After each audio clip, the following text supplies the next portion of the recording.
Welcome to the show. All things Bulldogs. Here we go, here we go. Yeah. Here we go.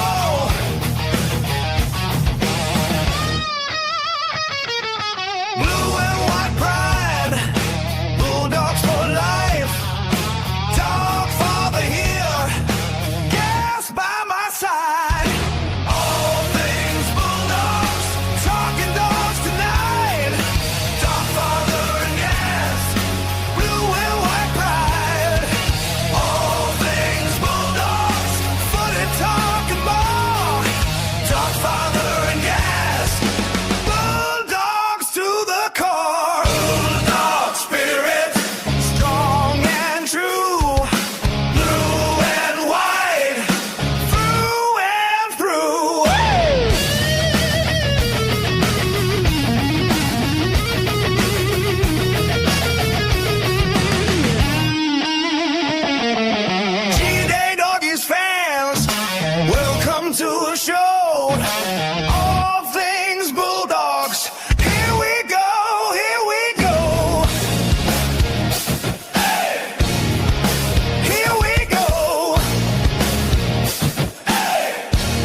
G'day, Doggies fans, all things Bulldogs, and your camera looks great now, Gas.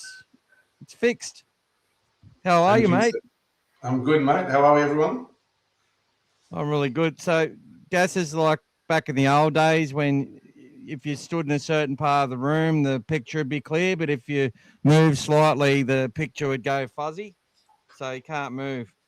Don't move too much, Gas.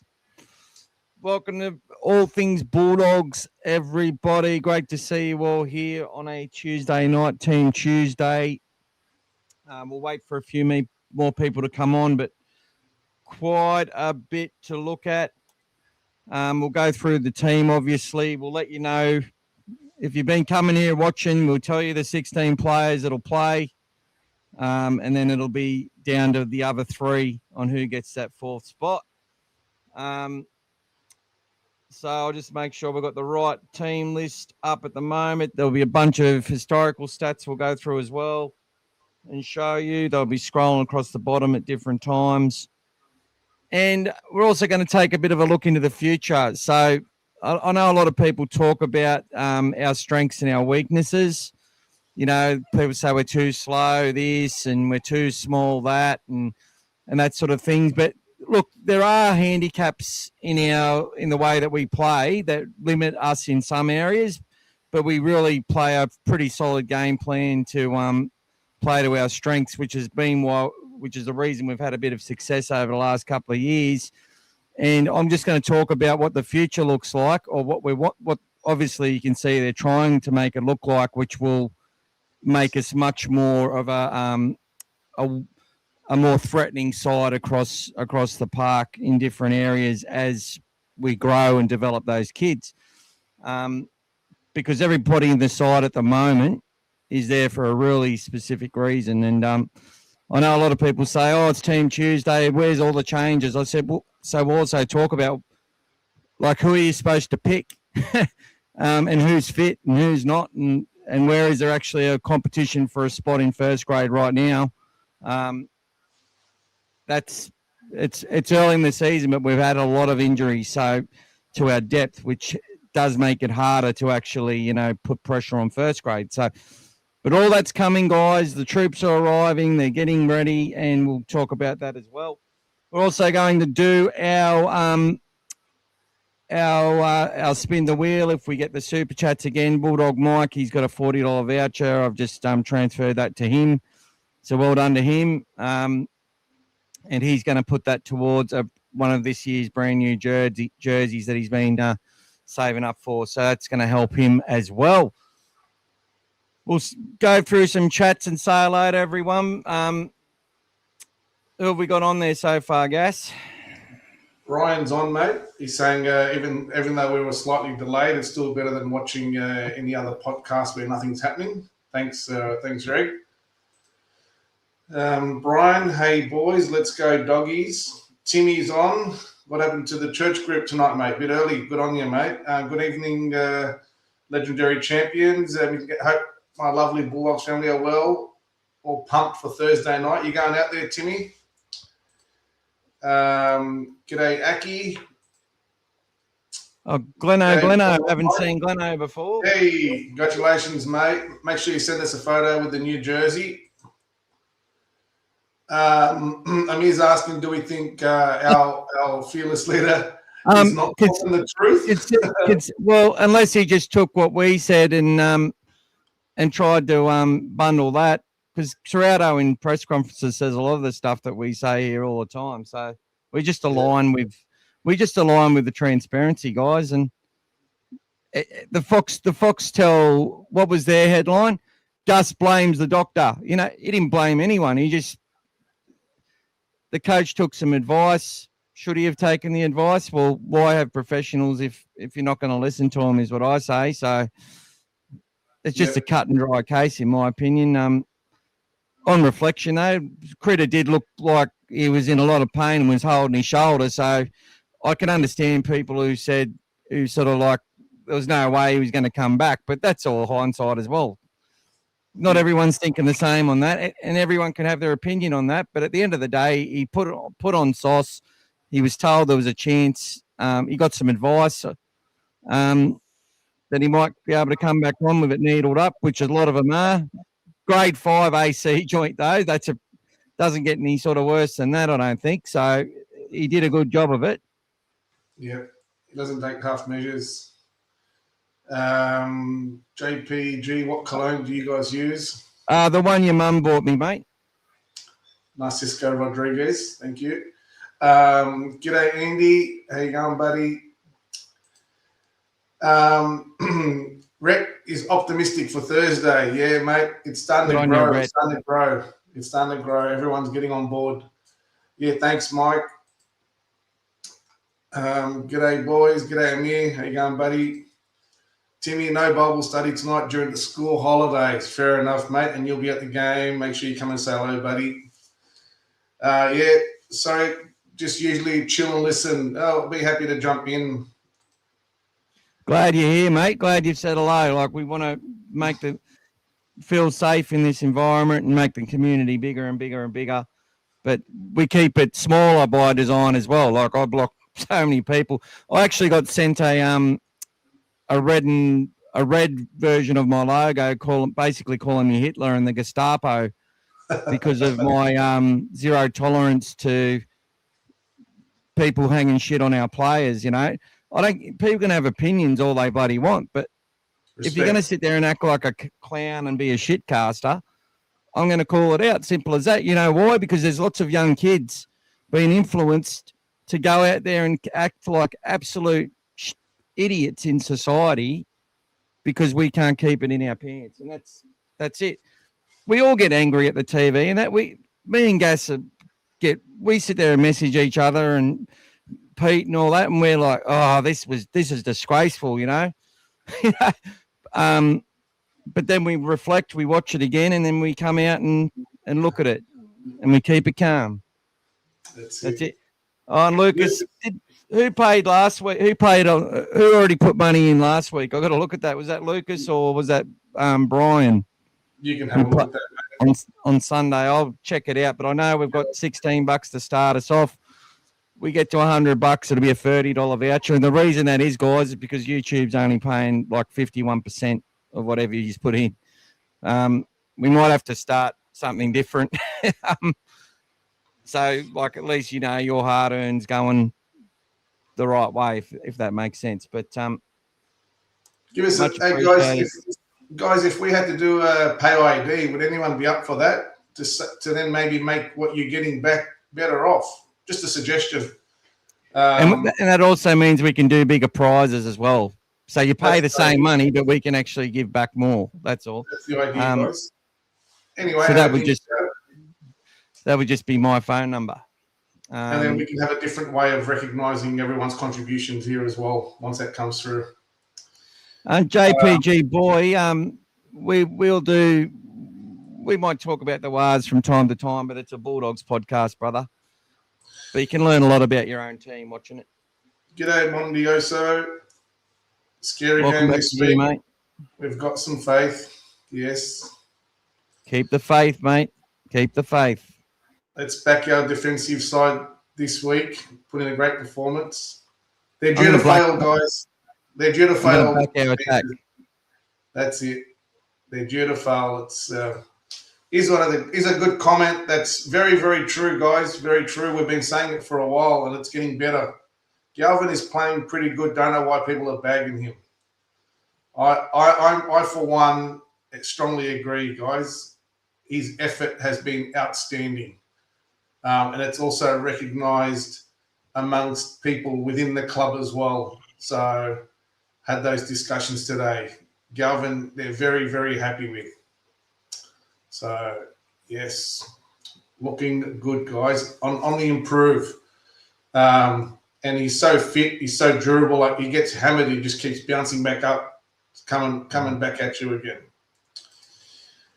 Amir's asking how we're going to beat Penrith. That's the $1 million question. We'll talk about that later, brother. Yep, 100%. That's going to be down the track. Gas and I are going to put the boots on, bro. We're going to be a late inclusion under the dispensation rule. That's it. The coach can't win. So many of the haters have been calling for SOS to come in. The coach puts him in. It doesn't work. Then it's why does he do it? It should have been true. 100%, Brian. And there's thank you for Brian, that.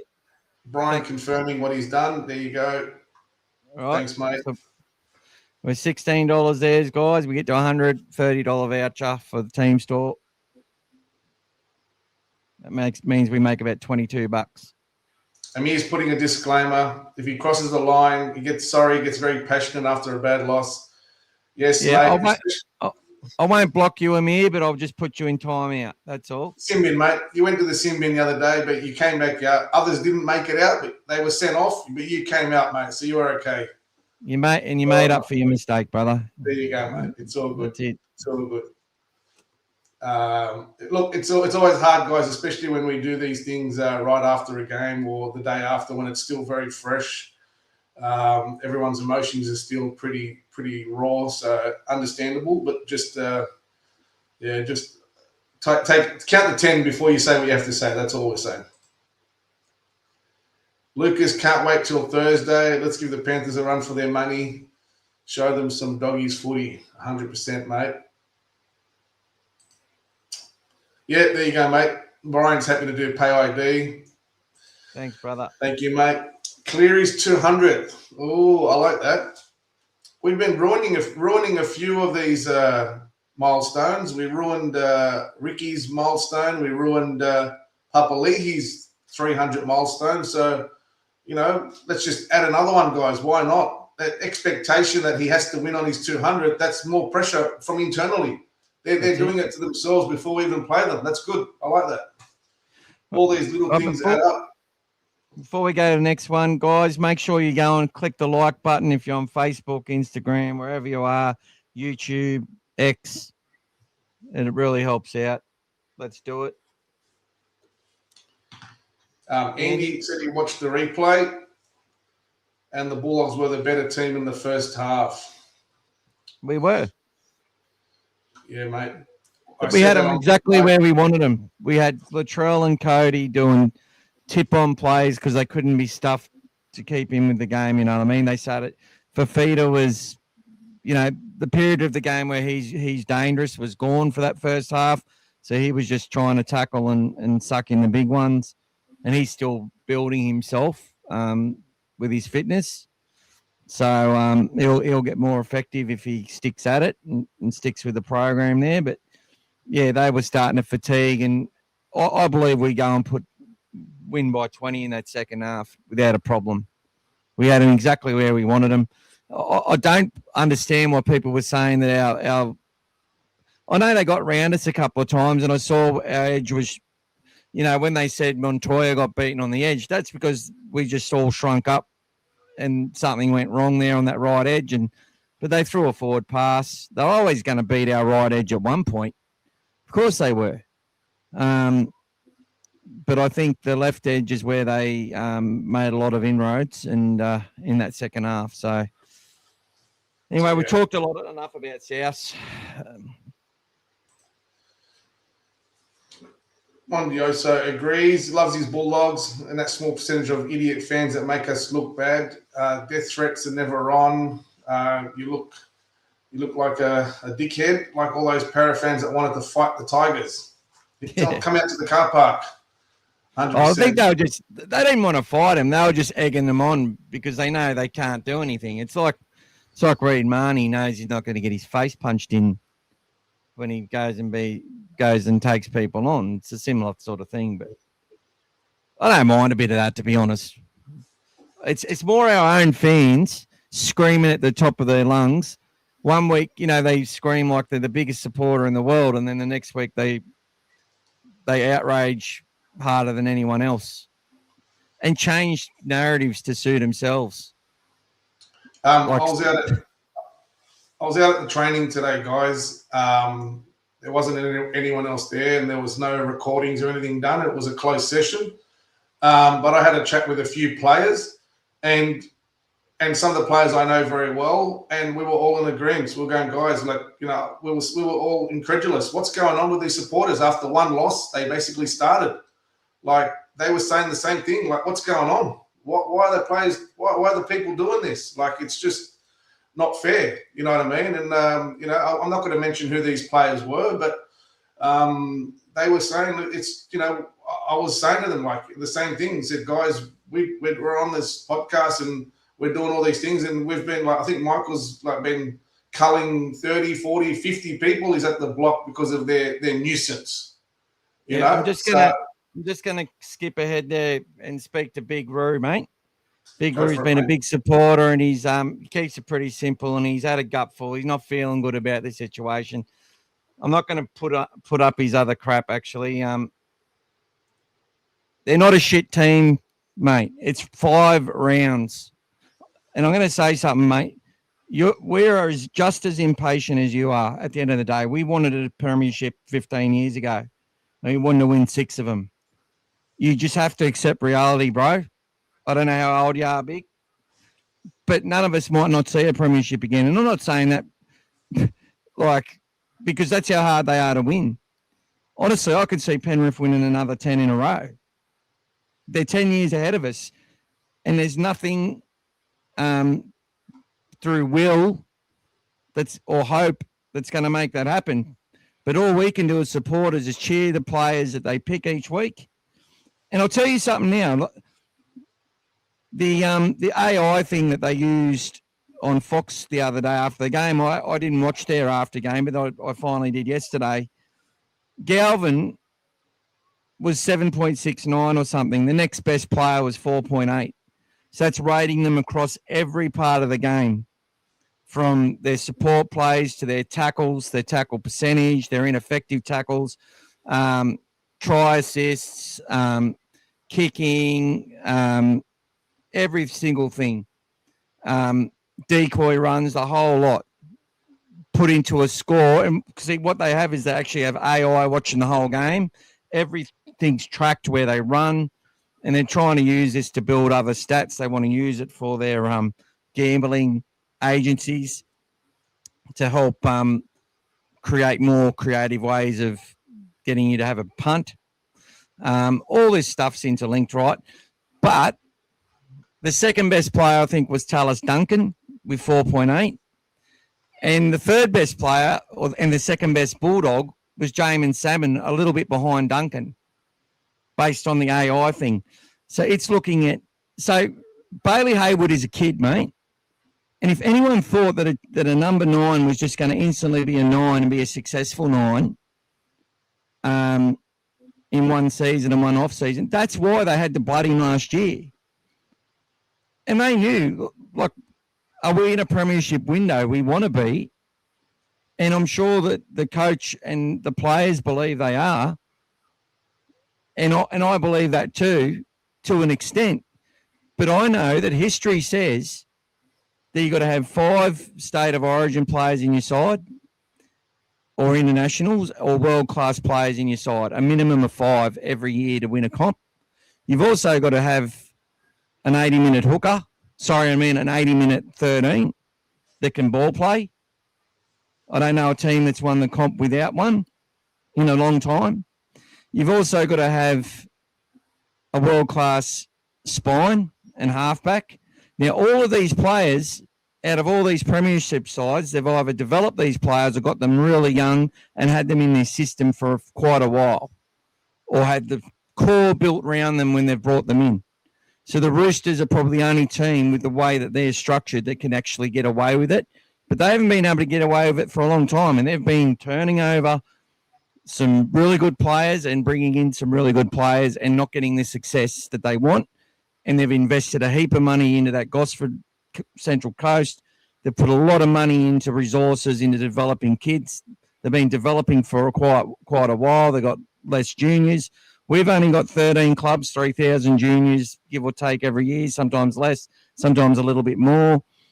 And balancing that's hard. Balance when they've had a pathway to first grade, made a bit easier by having that salary cap issue that we had where we were paying players to play everywhere else and all that sort of shit. Like, you don't just come back from that overnight. You don't get to start your club again. You have to build it. We're getting our pathways right. And what I'm going to talk about later is when we're winning comps, we're not going to have a Salmon and a Man sharing that 13 role. And when you don't have to do that, you get to evolve other things. We're going to have a 7 that plays both sides of the field, can kick short, can kick long, can make tackles, can do all of that. We're going to have to develop that. We're going to have a fullback that can break the line as well as anticipate danger way before it happens and make numerous try-saving tackles and turn those saves into 12-point differences when we go up the other end and score, right? We can just will it and hope it to happen, but it's not gonna. And we keep talking about our attack. What, we had the 7th best attack last year. What about the other 12 sides that finished behind us, or 11 sides, or 10, or whatever it is? No one's talking about that. They only talk about us. The Bulldogs attack. Because us as fans have a big carry on. No one carried on about the Warren Ryan's Bulldogs and their attack. It was good sometimes. They're happy to win 4-0. They're happy to win 4-3. 1-0 if they had to. They didn't give a shit. They just win the game. Like, it's all right to be frustrated after a loss. That's fine. That's everyone's prerogative. But don't just sit there and name players and say, sorry, but there's no better option. And we had to let players go because they were bringing our club into disrepute, essentially. All right? You can't keep a hooker at your club that's already chucked a spack because he didn't get what he wanted, and then he's got family members sitting there discrediting his teammate. Now, I'm not saying he told his brother to do that, but that's what happened. And we still understood the situation. They were still nice to him and everything. They were still like, yeah, it's all right. But I know it's a tough thing and you love your brother, or just ignore him or whatever, but they still offered him a deal. He just got a better one from the Cowboys. Now, he went on out that he was an 80-minute player at the Cowboys. I don't know how many 80-minute games he's played at the Cowboys since going there. So they've paid top dollar for a 60-minute hooker. We've got to manage the cap, and Bailey Hayward will be a world-class hooker in a few years. And if he's not, if we develop someone better, they'll take his spot. That's just the way it goes. And they'll keep developing players, and they'll keep buying players. And we'll go back to old mate's comment about, is there someone we need to buy or whatever to improve our team? But that's just what I wanted to say there, mate. Everyone wants to catastrophize and say, oh, you know, you got Scope sitting there going, oh, you know, you could just tell the group are a bit fractured and a bit sad, and I've been there, I know what it's like. It's like, I actually believe he's seeing that, because he's actually like looking at Mace, and Mace is probably hurting that the team's not performed the way he wanted them to early in the season and whatever else. But he also gets paid to create these narratives. He gets paid to believe that stuff. It's like that number 23. You see it everywhere once you see it. It's like when you buy a new car. Went and bought me a new car that I got, that I needed for work. Like, I'm paying the bank. I don't own it, paying it off. But now that I see that car absolutely everywhere on the road, right? Never used to see hardly any of them. Now I see them everywhere because I'm looking for them. You know, if I want to sit there and obsess over Salmon, I'm going to watch everything he does wrong. Oh, he's just walked after he did a hit up when everyone else ran. We've got people obsessing over him. It just goes on and on and on. The Galvin stuff, where he's just got hundreds of thousands of people that just literally look at the Bulldogs lose and just look at him and just hate him for existing. Without knowing why. Hey? Just for the sake of it. Yeah, that's it. They don't care, and they honestly don't care. No context, no nothing. It's just troll. You know, they're happy to be trolls with it too, just to say their thing and laugh and whatever else. Like, it doesn't matter. A lot of people are just trying to bait you. You know what I mean? Like, and that's it. And there's all these people who want to get onto all these groups and tell everyone that the Bulldogs are in disarray. That, you know, there's a lot of people that hated Phil Gould, yet when I speak about that, you know, there's some individuals who think I'm talking directly to them. I'm talking to a lot of people who think that they can compete with Phil Gould and know more than him. I've got a friend that I respect a lot, and we're discussing that, and he's very passionate, but he does it on his own group, right? I've never spoke about him before, but I am now. So not on his own group, but on his own Facebook page, to his own friends, he speaks his mind, right? And that's his prerogative. That's fine. Like, but when you go into groups and into public spaces, and you're a grown man, and you want to influence the young people on there to carry on like absolute grubs, to me, you either provide facts and provide context, and that's what we want to see. We want to see people actually. Okay, if you're telling me that our 13 isn't the right 13, right? Explain to me what we need and what that person's not doing and what they should be doing. Enlighten us, help us learn as a community, and do it constructively. Just saying he's shit, he does nothing. Do you really think that the coach and all their advisors would keep picking this guy if he wasn't the best available option? Do you really think that?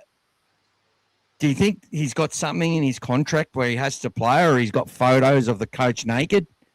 Like, seriously, when you can't connect that dot, you need, instead of going to some conspiracy theory and some outlandish bullshit, how about you come and ask a few people, just tell them, help me see why Salmon is an important part of the team. Ask someone who knows. Another thing that's really therapeutic, Gas went to the Belmore today. If you're in Sydney, you can get down to Belmore, closed session, you still walk in there. You're just not allowed to, you just got to keep a low profile and not carry on, right? And be a disturbance. and ask for signatures and whatever. Some players will come up to you, some won't. But that's a really good way, is that the more you get closer and get access to players, it's therapeutic, because you can, on Easter Sunday, these guys weren't with their families having Easter eggs, right? They were training, laughing, skylarking, in between stuff, running everywhere, smiles on their faces, running hard, all yelling and screaming, calling the plays, getting real serious at times, and then going back to having a bit of fun between drills. Everyone knowing their role, what they've got to do, people playing all different positions. And I'm telling you, they'd rather be there together than they would be at home with their own families and stuff. I'm telling you, that's the love they have for each other. And we have all these people talking about them being fucking, fractured and disharmony. They all feel and support for each other when they don't make the teams and stuff, or if there's people going through stuff. As I keep saying, one of the players might have just had their best friend's mother might have just died. They might have consoled them all night. Like, you don't know this shit.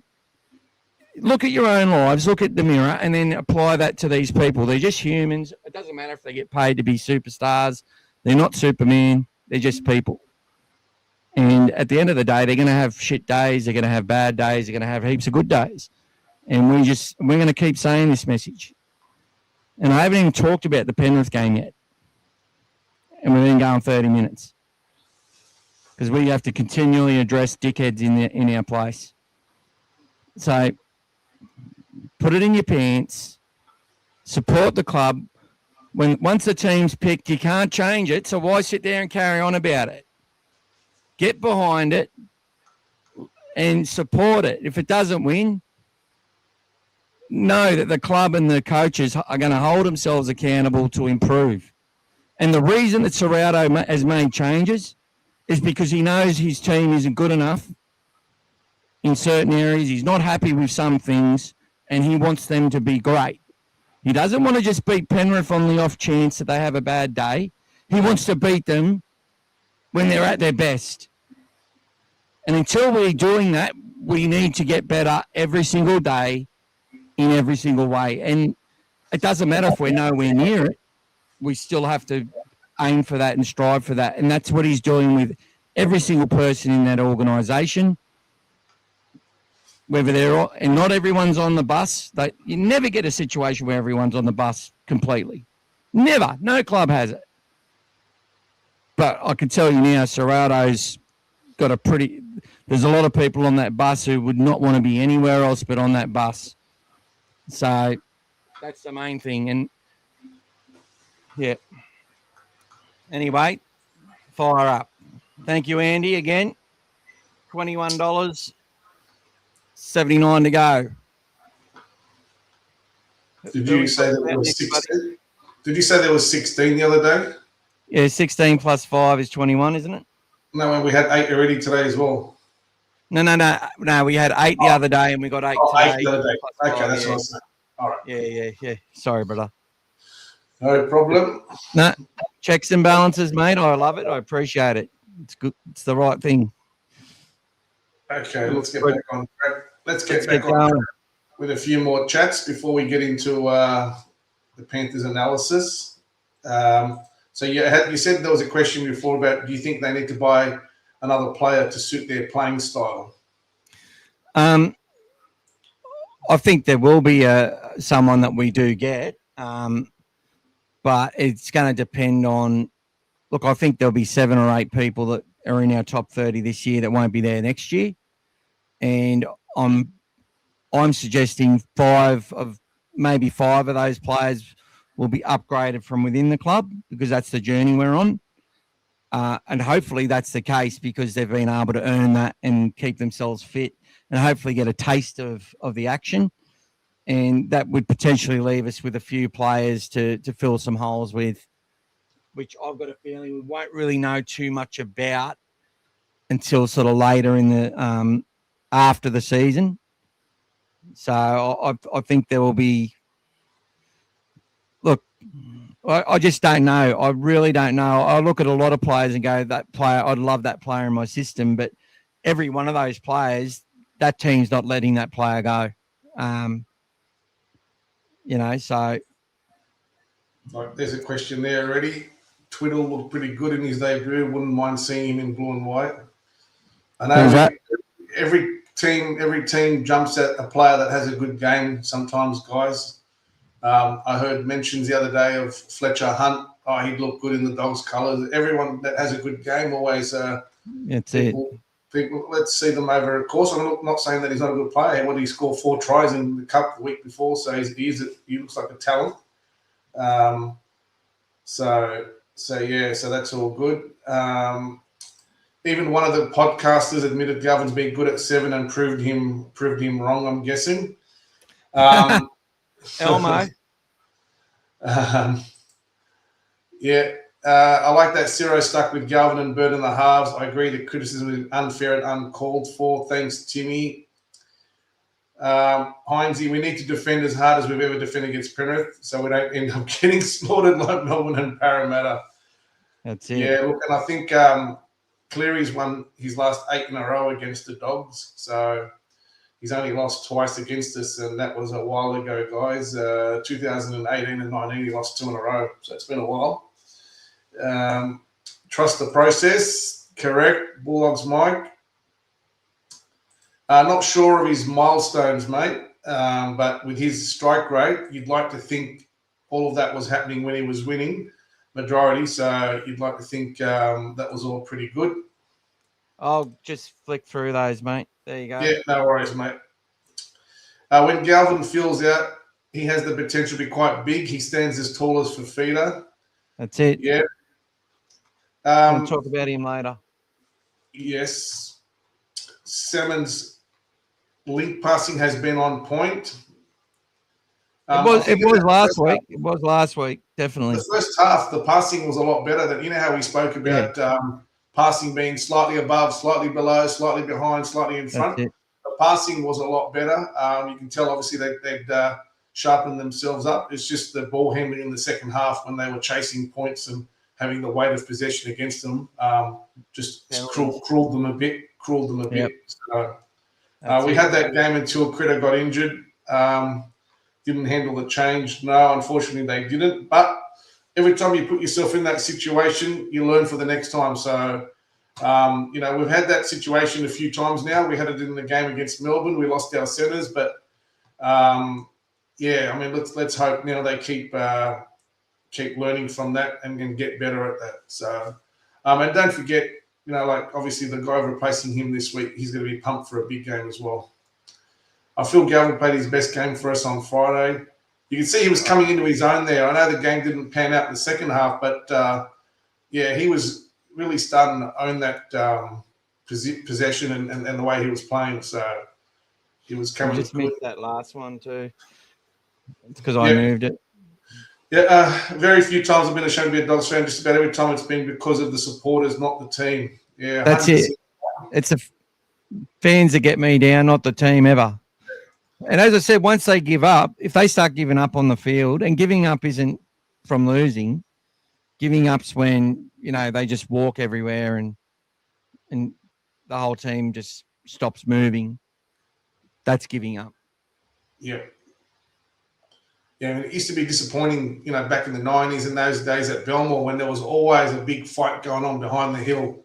And you'd turn around and then you'd see everyone running back over the hill to go and see the fight. It was like, oh, not again, guys. Like, what's going on? Amir, when I say they're 10 years ahead of us, I believe they were close to 20 years ahead of us probably 5-6 years ago. And what I mean by that is after we won the comp in 2004, a heap of mistakes were made back then where they kept chasing success. And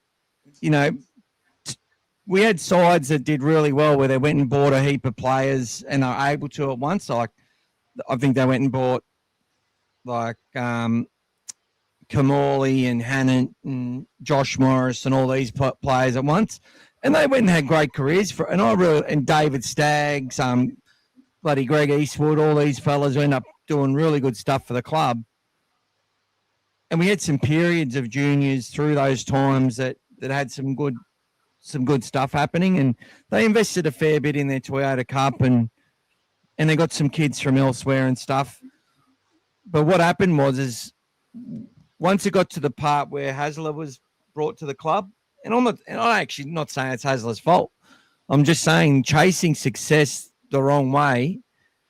See, Gus was already realised that you had to get your entire fan base and children in your regions and area obsessed with your own team. And whilst Bulldogs are very good at passing down their colours from generation to generation, what we stopped doing is investing in bringing youngsters into our organisation the same way that used to be done through Bullfrog. Where he would just go and have his scouts out everywhere and go meet people. And see, this is what Phil Gould's really good at, is going and meeting families, and he'll go sit there and have dinner with a 12-year-old and their family. And they might not come to the Bulldogs, but 10 years later, they'll actually know Gus and remember Gus, and they might come to a team he's associated with then, or he might help them with some advice or whatever. He builds all these connections with people and families and all this sort of stuff. And you know, there's thousands of people there who just go on a rhetoric and a narrative, which is most of the time manufactured.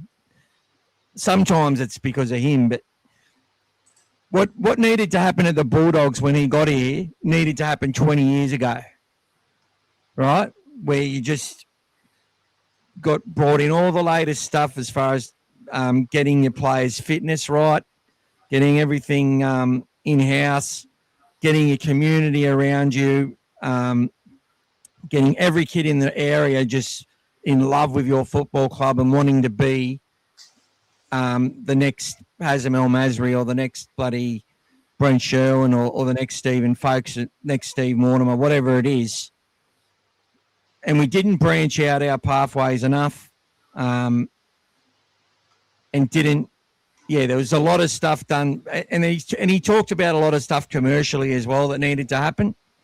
And it's also harder in a not-for-profit that's owned by members, that when a lot of those private members sort of, for boards to actually get elected, they've got to interact with a lot of these people, and sometimes those people can be very influential and force people's hands as well. So there's a lot of stuff in our constitution which makes it hard as well, where our fans think and talk about stuff that a lot of other fans don't. Unfortunately, we're able to draw a line to, the sixth board member is the reason we lost today. Shit like that.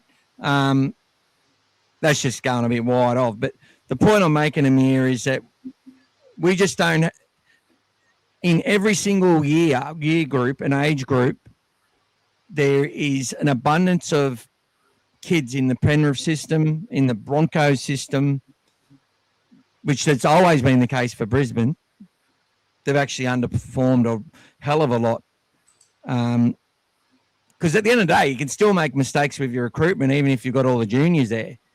But what I'll say to you is, how many rugby league teams can you fill with Penrith players since 2017 or 2015?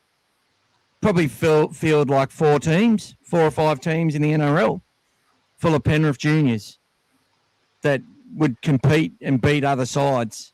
So they've got park footballers that would make it in some of these teams too, I believe. So, look, there's a lot of depth there, a lot of talent, and they produced it the right way. They created a system where you don't need field goal to be there to be successful, because they made a sustainable framework that works for their area. Now, the Bulldogs framework isn't the same. It's different. And the Roosters is different, but the core thing is we have to develop juniors to take these major spots in our side for us to really be at that elite level, in my opinion. And until we get there, I'm just going to go on the journey. But the good thing about rugby league is as 2005, 2011, you have a team that wins a comp that doesn't align with any other side that's won a comp in the 20 years around it, right? West Tigers didn't have hardly any Origin players or internationals at the time. Benji was still pretty young. Robbie Farah was still pretty young. They were all young. Manly, another side, hardly had any internationals or Origin players in 2011 and won the comp. So you can get an outlier, and hopefully that's the Bulldogs in the next couple of years or this year or whatever. That'd be bloody wonderful. And maybe we will end up with some players in Origin. We beat Penrith this week. We go on a run, smash some teams. Adam O'Brien, suddenly the messiah of our attack, and all things, and everyone forgets and starts becoming the best supporter in the club again instead of taking a dump on the club after a loss. So, yeah, look, it's there's a lot to it, but it comes down to junior development and having the waves of talent coming through your system that's just constantly there. There's not too many clubs who win every single junior grade and the NRL premiership in a season. You're not going to really see that ever again. And that's because they're so far ahead of us. And we've got to get there. That's where we've got to go if we're going to be the best. Does that answer that well enough, Gas? Anything to add? No, that's it, mate. Even Timmy's added there, mate. I think Mick means that the Panthers' development from football pathways administration is ahead of us and other teams in the comp. That's an intelligent way to frame it, yes.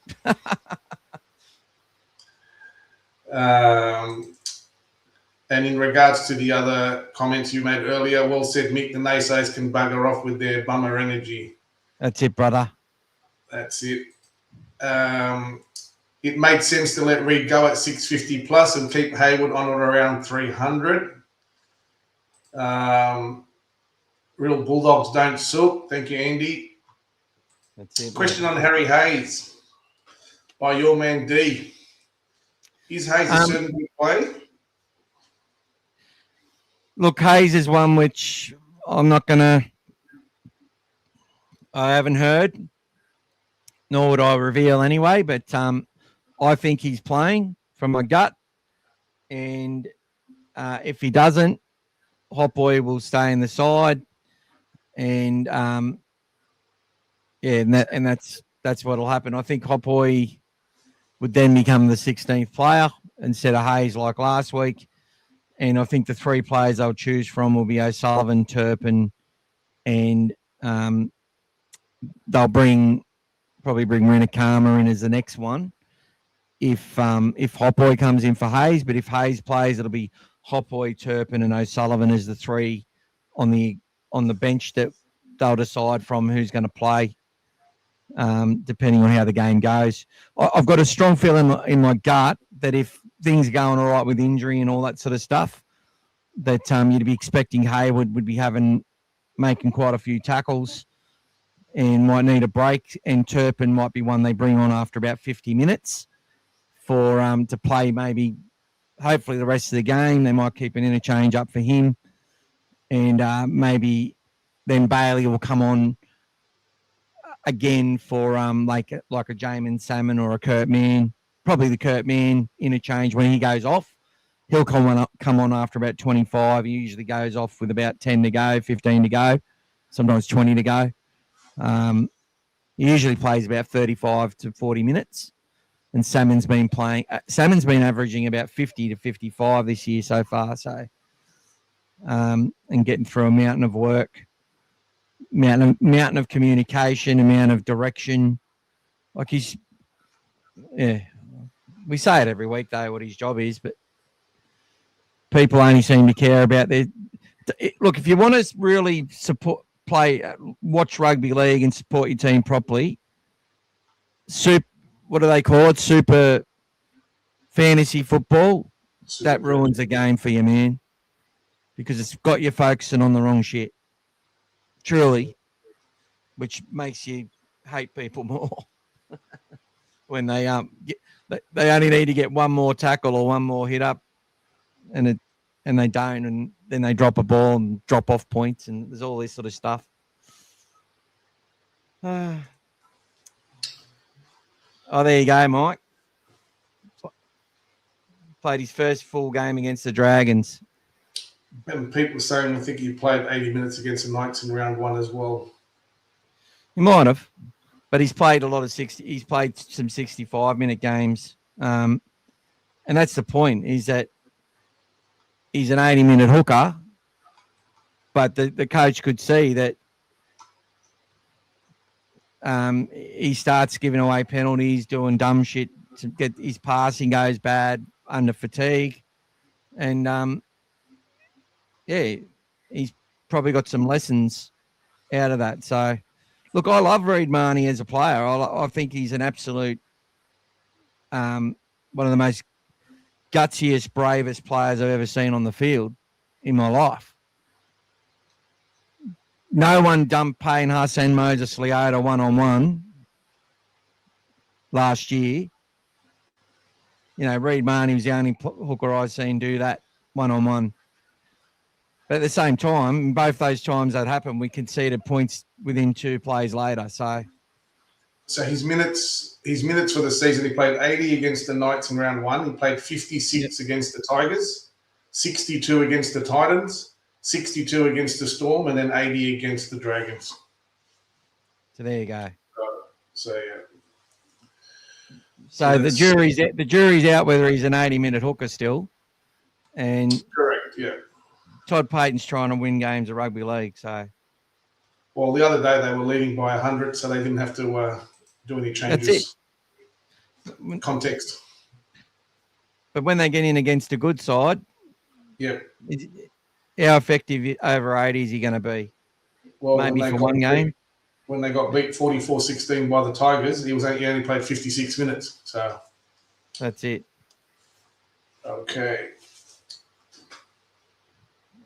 I think we'll finish between 4th and 9th.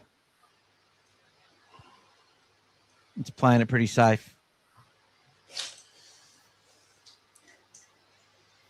We lose Critter and they gain Mitch Kenny. Although their replacement the other day played pretty well, Freddie Lussick. So he had a blinder. They've just got him coming through. They've got depth, mate. Look, and what I think you might find is Penrith might actually, like when we let some players go, they might actually, to fill some little holes in their depth, might start to pick up a couple of our players. But that's only, the thing is, a lot of our players are going to be increased in value when they leave. And they sort of look for players that are pretty affordable to fill holes in their system, where their juniors might not have the same depth or be quite ready yet. But I think that'll be lesser and lesser of a problem as they go on. But, yeah, I think Freddie Lussick's just one of those players. He goes to Parramatta, he's not that good. Goes to Warriors, he's playing in Webster's system, which is he's basically playing Serrato's system, which Penrith's still playing defensively. So he gets out there, knows how to do things. He fits in easily, and then they tell him how good he is in attack and how much they trust him to get the guys around. He goes out there and does it. You know, he played very well last week. But that's the thing. If we recruited him, what are you recruiting him for? That's what we would get. We need to get into that 7 to 10 minute grind and make them break. That's what we do best. We need to stop giving penalties. They're killing us. Look, and to be honest, we've had a very good sort of run with penalties this year. We've been pretty disciplined. That game just got out of control in the second half. And if you listen to the press conference by Serraldo, he makes mention of the penalties a few times. And then the last comment he says, just as the press conference is finishing, he goes, I felt like there should have been some penalties also go the other way. So that was his last comment, and then they cut the press conference. That was it. So he didn't want to highlight it too much, but he said it eventually. Like there was a lot of penalties there that could have gone the Dogs' way as well. So And then obviously, when you've got the possession yourself, you're not giving away as many penalties because you don't have, you've got the equal share of the ball. So we did get hammered in that game, and we didn't get much our way. I mean, even a blatant penalty, which everybody can agree, was when Latrell Mitchell tomahawked Connor Tracy in the back. Come on. I mean, how was that? I mean, like, the only one that stood up to him, like Michael said, was Birdo, and he sort of went up to him and gave him a little push as he was running back. Sort of laughed at him as well. There's a lot of things there that got let go in that game, but yeah. The thing is, Amir, is Penrith are quite happy for teams to go the grind with them. Yeah, that's right. That's their game, mate. Yeah. But the difference is that they're very confident in their attack at the moment, and that's what's giving them the edge in that as well, where they're quite happy to chance their arm and then back it up if something goes wrong. Produce your own players. Yeah, look, there's tons of them coming through, but they got to take time. And a lot of ones that we've sort of had on that echelon ready to go have had a lot of setbacks. Mitch Woods, AJ Jones, even Underhill, Jack Todd, numerous. Before that, we had Chris Patolo, who they had a lot of faith in, just kept breaking down. And then there was other ones that didn't have the patience to wait around and end up leaving. Yep. We had Alamotti. Obviously, we have Alamotti, but if he wants to tell the club he can get $600,000 a year for 4 years, when we've just given him 2 games of first grade, that actually came out after the West Tigers game where he had quite a good game with big kick out at Belmore. That's why they called him Mini Sonny Bill. Remember, that was the plan. Yeah. And then the next week, he's met with the Cowboys and they're offered him a 4-year deal for $600,000 a year.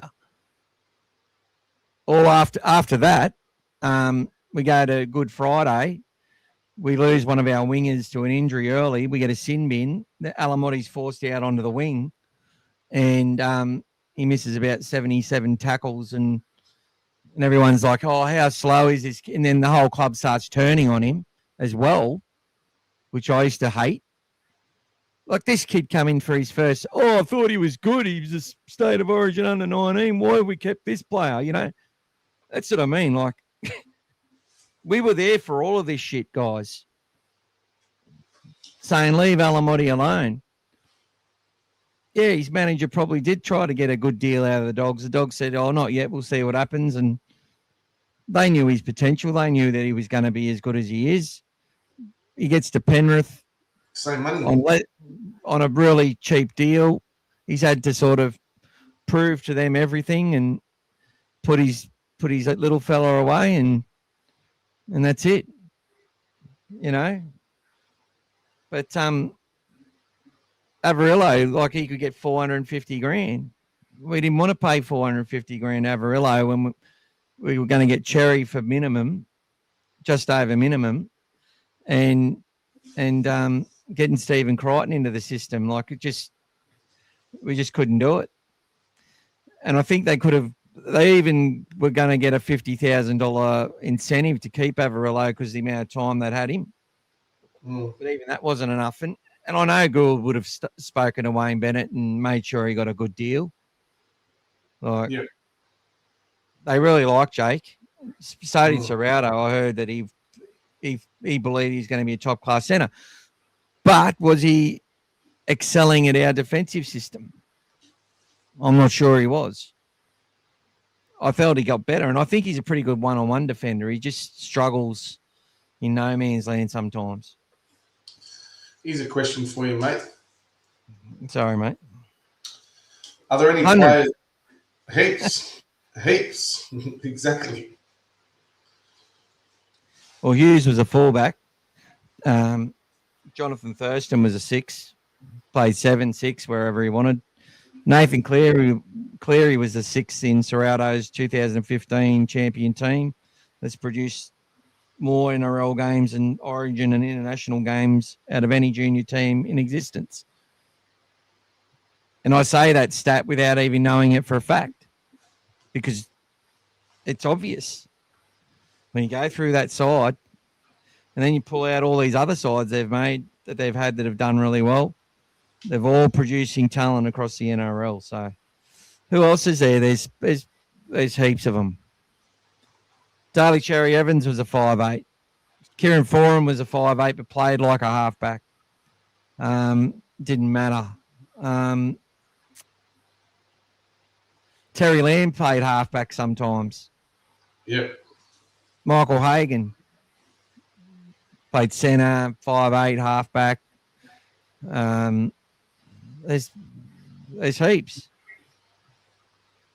of them.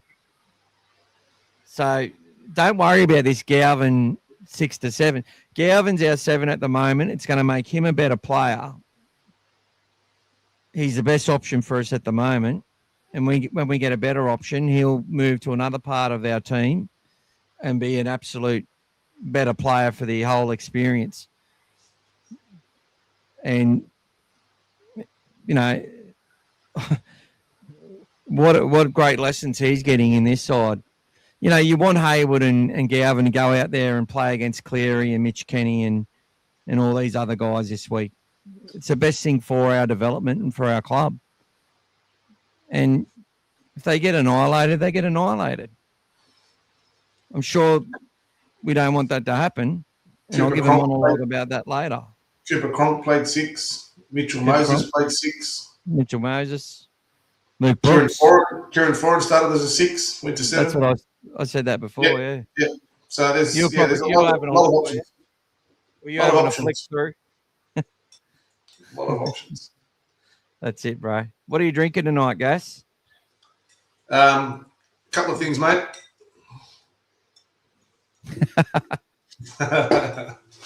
Cranberry and some pineapple juice. Keep the fluids up. I don't believe in water. Sorry, boys.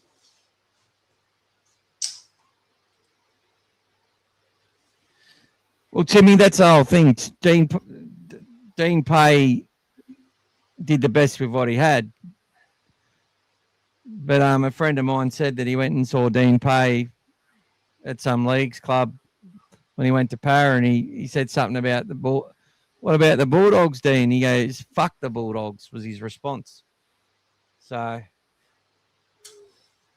obviously there was a bit of bad blood there, but he came back to the Bulldogs years later, and I liked Dean Pay as a player. I liked him as a coach. And I felt we were a very defensive-based side our team was based around what was at our disposal and how we could best win games of rugby league with what we had. And he tried some things too. Like he actually tried things where he put Mbai back to fullback against. I remember they started around one game against Melbourne, and I think we broke Mbai himself. We made like 3 line breaks in the first 10 minutes. I think we ended up losing 36-18 or something, but our attack looked on fire from the get-go.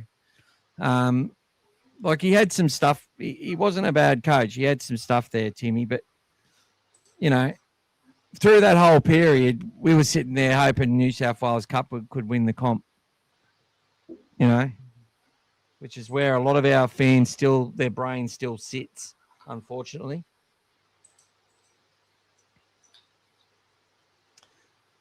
I think Berto will take over the kicks in that, yeah. Yeah, buddy. Yep.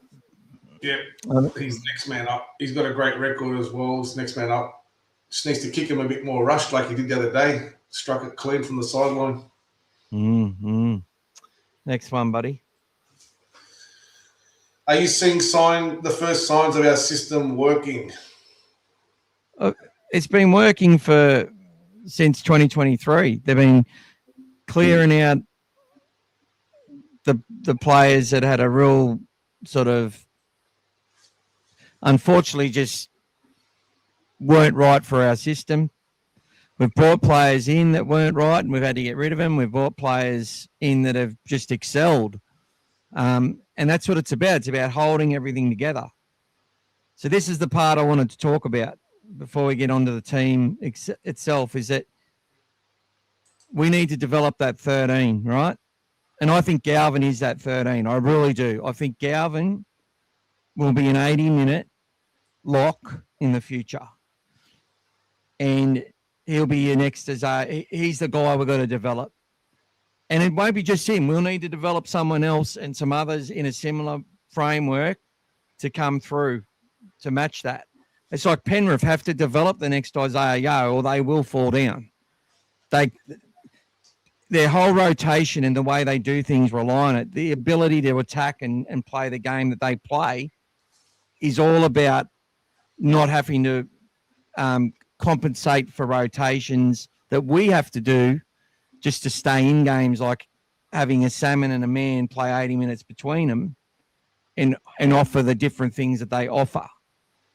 Salmon comes on, it's all structured, works everywhere, communication, keeps it in check. Hopefully, we're in front or the game's close, takes energy out of the opposition, puts fatigue into the opposition where we direct the play. Man comes on, he's able to sit there and absolutely hammer blokes. He's out, he just goes absolutely nuts, right? Able to change the point of attack. We saw that with that kick. He's going right. He pulls up. He comes back left, gives it to Galvin. Galvin kicks him behind. Him and Tupanua are both running for the ball. That's all effort. That's all effort. That's all alertness. That's all being in the moment. So for people say, look, I love this pack mentality podcast and that and what they stand for, but he comes out and he goes, I'm not seeing the same line speed, and they're talking like an expert. And I'm like, what are you talking about? The line speed's still there. They're still running up in a line defensively. Yeah, they might have under fatigue. They had 2 people didn't make the line after they had 5 sets out of 25. When Souths complete 16 more sets than the Dogs in a half of football, you get your line speed, and that's going to suffer. Sorry, that's not because they're worse or they're more or they're shitter than they were. It's because they dropped the fucking ball and they got penalised 6 times to 1 and gave multiple repeat sets to the opposition that are experienced, cohesive, and desperate to fucking beat us. Like, we manifest for nothing. The other thing we need is a halfback that can kick short, kick long, manage both sides of the ruck. When a fucking second rower runs at them, they put them on their ass. That's the player we've got to develop, who's then going to go out and compete to play in Origin games and stuff like that. We have to develop that player. I'm hoping that's Mitch Woods. I'm hoping that's Alex Conti or Joey Tayalpa. We need that fullback who can pass both sides of the ruck, who has the speed to break tackles and the line speed to do it at, we need centres that can change direction on a dime, right? And that come in and shut plays down and really make teams think about when they go wide that their players are going to get crunched. We need wingers that can compete in the air but also turn and chase, that when you put them into a break, they're able to take advantage of it. But we can't do that at the moment because our wingers need to be forwards and generate second phase play, get us into positions on the field where we need to be. Now, Penrith have a bloke called Brian Toto who can do it both ends, but there's not many Brian Totos out there, right? So you've got to have that balance and mix. That's why Montoya is essential to us. We might lose that little bit on that extra speed that we'd love to have, but we need him as that extra forward for our game plan and system to work. Jethro Rinikama will be almost the same type of player. I just think Rinikama is better at holding his wing in attack, similar to AJ, but he's also got that toughness as well, and I think he'll develop an offload. I think he'll develop all that. He's good in the air, and we're bringing other wingers like that through our system. And probably the other one is that 80-minute or damaging, aggressive middles, and I'm hoping that Finau Latu and AJ Jones are an answer for that, to come in with a Leo Thompson and a King on his way out or whatever, as he gets older. That's where I'm hoping those spots get filled. But it could be down in Harold Matts next year where we get those players emerging. We don't know, right? We hope for that, but those players may not be the guys. And until they are, and we know that for a fact, we've just got to keep getting players that'll do the job and keep us competitive and keep things ticking over and give us fans a lot to cheer about is the ultimate goal. With a lot of ups and a few disappointments along the way, it's all part of the process. The only thing for me as well is I think that Penrith has done it very well so far. The way that the rules this year have sort of evolved, the game's feels like it's a lot faster. There's a lot more ball in play, etc. A few teams have adjusted to it. Some of them have started off slow and adjusted. I feel like we're still finding it. I think a grinding game like we had in round 1 and round 3 for us suits us. But for those games that start to sort of go a little bit out, I think we're still learning that play and adjusting that into our system as well. So I feel like some of the speed in the game at the moment is, the ball's in play for a lot longer and there's a lot more happening. I think our guys probably are still adapting their system and the way they play and their attack to that as well. And I felt like that second 20 minutes in the first half, we started to play like that a bit as well. And I felt like we started to get that momentum and that role and that way they wanted to play. And like I said on Sunday night, halftime or whatever it was, Saturday night, halftime was the worst thing that could have happened to us. And then obviously the injury straight after halftime. So, I said, still learning, still developing, still bringing those sort of new plays and everything into their systems. But there's a lot more of what they've trained for that they haven't even implemented yet. And like Michael said, you put Leo Thompson in, you put Fino Latu in, and you potentially put AJ Jones in, completely different team again. Completely different team. Mm-hmm. So we become the aggressors and we're on the front foot. And then imagine our backs having that play off that momentum, guys. That's where you're going to start looking. And that's there and it's coming. So Andy's comment last weekend, it proved again that any team can beat anyone on their day. And I've been saying that all year, guys. Anyone can beat anyone. This game, thankfully, with a salary cap system, does level out more often than not. The good teams are still going to be good, but look at Melbourne. They've been consistent up there, and they've had 3 losses in a row. That doesn't mean it's their season, but this season, again and again and again, shows you, look at the 2 teams that sort of we've lost to, Rabbitohs and Knights, both in the top 4.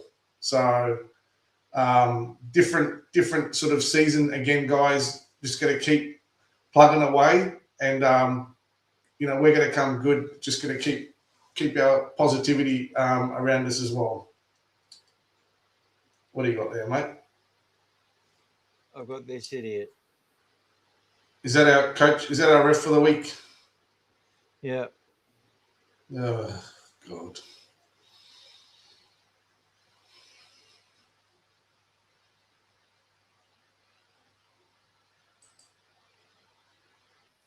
And we've lost Michael.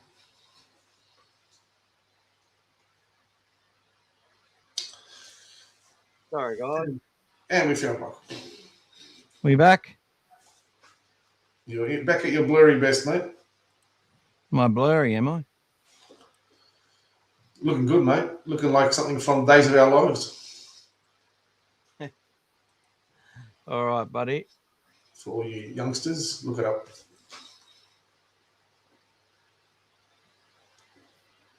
So, guys, look, I'm just going to talk about these youngsters. So, AJ Jones is still a fair bit away fitness-wise. But, look, he'll come in as one of the – if we get a couple of injuries and he needs to come in, they'll have him there to play a role for 20 minutes or as long as he can. We go through it's Connor Tracy, Dylan Edwards, Carraz and Jenkins, Anari Tuala, Paul Alamotti, Casey McLean will be going up against Anari Tuala. McLean has been pretty sensational this year, I must say, and he scares the shit out of me. Brian To'o plays well every game. Montoya, I feel, has been very consistent for us in many ways and done a lot of good stuff. Blaze Talangi, obviously a better player than he was last year. Nearly scored on us twice last year. Tracy with those great try-saving tackles. Birdo and Galvin, Nathan Cleary, who he's played 200 games of NRL, guys. How old is he? 28? 27, 28? So, yeah. He still hasn't hit his peak yet. He's nowhere near his peak. His peak's in about 3 years if his body holds up. So keep that in your pants. I keep saying pants all night. I don't know why. Max King, Moses Leota, one of the toughest guys in the comp. He's not huge. He's just like, I think King's actually bigger than him. Let's have a look. What's he weigh? Oh, he's 107 kilos and he's only 6 foot. So he's about the same size as Leo Thompson. Leo's slightly bigger. Haywood, Mitch Kenny, who is a massive inclusion for them. Like, Lussick did a good job. But Mitch Kenny, defensively, is, in my opinion, is like another prop. Haywood, I felt Haywood effort stats, and we got some stats. If you were to add up all of just a new stat, add up all of Haywood's stats and put them together, he's beaten it. He runs more supports. He does all this sort of stuff. He just puts in so much effort, this kid, and all people want to do is say, oh, he can't pass and blame him. Samuel Hughes, I felt Hughes' runs. I think he has 5 runs last week, though. He used really good leg work, got behind the line. I think every time he makes 10 metres and gets half of his distance through post-contact last week. Plays 25 minutes, did a fair bit of defending in that first 25 and set it up so Satili Tupanua, Kurt Mann and Lipboy Hotboy could come on and do their thing, which is exactly what they did. Now, Lindsay Smith, he's a representative class prop. Isaiah Papali'i was considered one of the best second rowers in the game at Parramatta. And he asks questions every single week. He's got a drop in. He drops a footy here and there. We're looking for a big game from Viliami Kikau, obviously. Preston is Prestomania. I think Kikau and Martin's going to be a bloody great contest. I'm really looking forward to that. And whoever wins that contest can have a huge impact on this game. And obviously Preston on Papali'i is going to be massive. And Jamin Salmon also against his old side. So all the ex-Penrith boys, except Critter, are here. And they'll be looking to take this team down. And we'll talk a bit about how that's going to happen in a moment. Jack Cogger, obviously, played at the Dogs for a bit. It's someone whinging that we let him go. I'm like, he's great at that system doing what he does. He's still on the bench. Yeah. Billy Phillips has been one that's been really impressive as well. Satili's been our best player the last 2 weeks. Obviously, we want to see Harry Hayes back this week. Sorensen's been doing some amazing stuff. And then you got Garner. Now, Tungo could be one that comes back into the side to give him a run. I think Jake Turpin's going to be, I've got a feeling he'll go in ahead of O'Sullivan if the game's sort of going maybe not quite in our favour or just where Bailey Hayward needs a rest. I think Terps is the guy for the job. And then we've got Lipboy and Freddie. AJ, Logan, and Jeffro. I don't think any of those three will come into the I think 1 to 20 is how it rolls out for the Bulldogs, unless there's a little injury for somebody within the side, like the potential that Harry Hayes may still not be ready. And in that case, I think Lipboy takes his spot, and then AJ is the one, or Jethro comes in as that extra player on the interchange bench. So there you go. That's what I think about that. AJ will debut if he can stay on the park, not get suspended, not get injured. He will make a debut this year. Finau Latu's playing in Cup again this week. He will make a debut this year if he can. Same thing, not be suspended, not be injured. They will get their go. And yeah, Full fitness. Brian's asked about Jack Todd. Haven't heard much, mate. They're just obviously just taking their time, making sure he's got no headaches. He was out cold for a bit.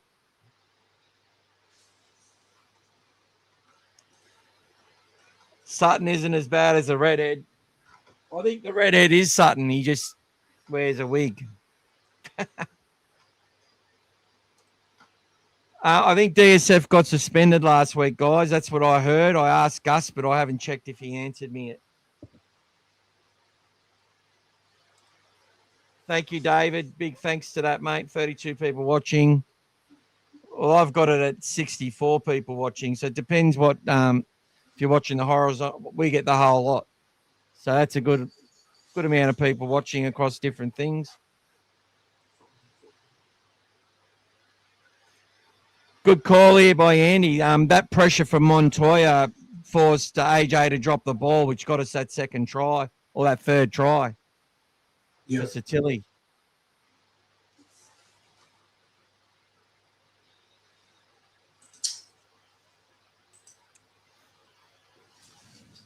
I haven't heard if this has been confirmed yet. I don't know if you have. Kind of tracing. Well, I think Gus talked about it, so yeah. But usually when they do, they announce it. The club announces it, then they do a press release and they do a, re-sign when it's official. But I don't know if it's been finalised yet. Otherwise, yeah, I think the club would have promoted that themselves.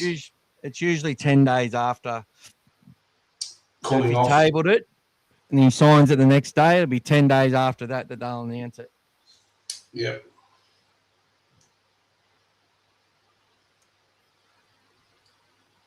you want me to click on a few? It's all right. Brian saying the reporter actually brought up the contentious penalties first, and Ciro said that they are if you're saying they are, but I haven't. Yeah, so in the press conference he's referring to, so he was asking about contentious. He goes, well, I haven't looked back. I was in the box, but if you look back at them, and if you're saying they're contentious, then maybe they are. So there's been a lot of talk. A lot of people, I don't know about you yourselves, complaining about the sort of six agains and not knowing what they're even for.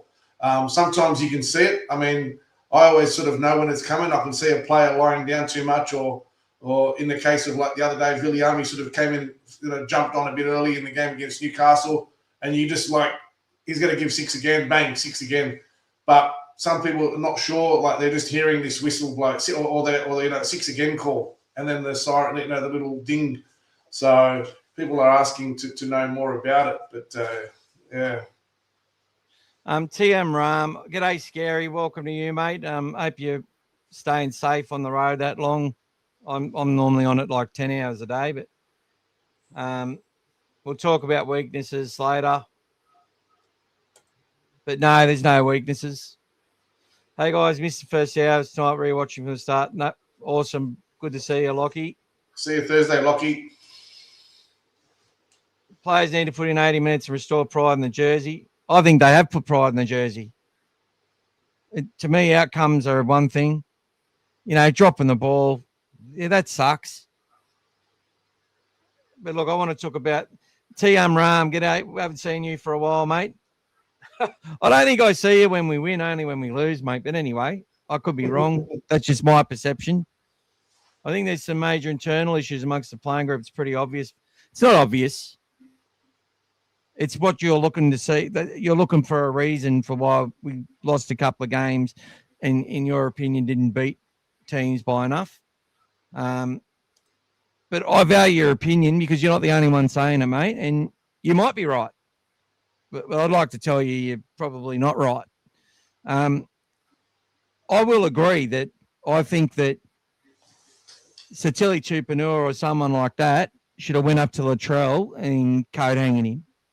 But that's just what I would like to see.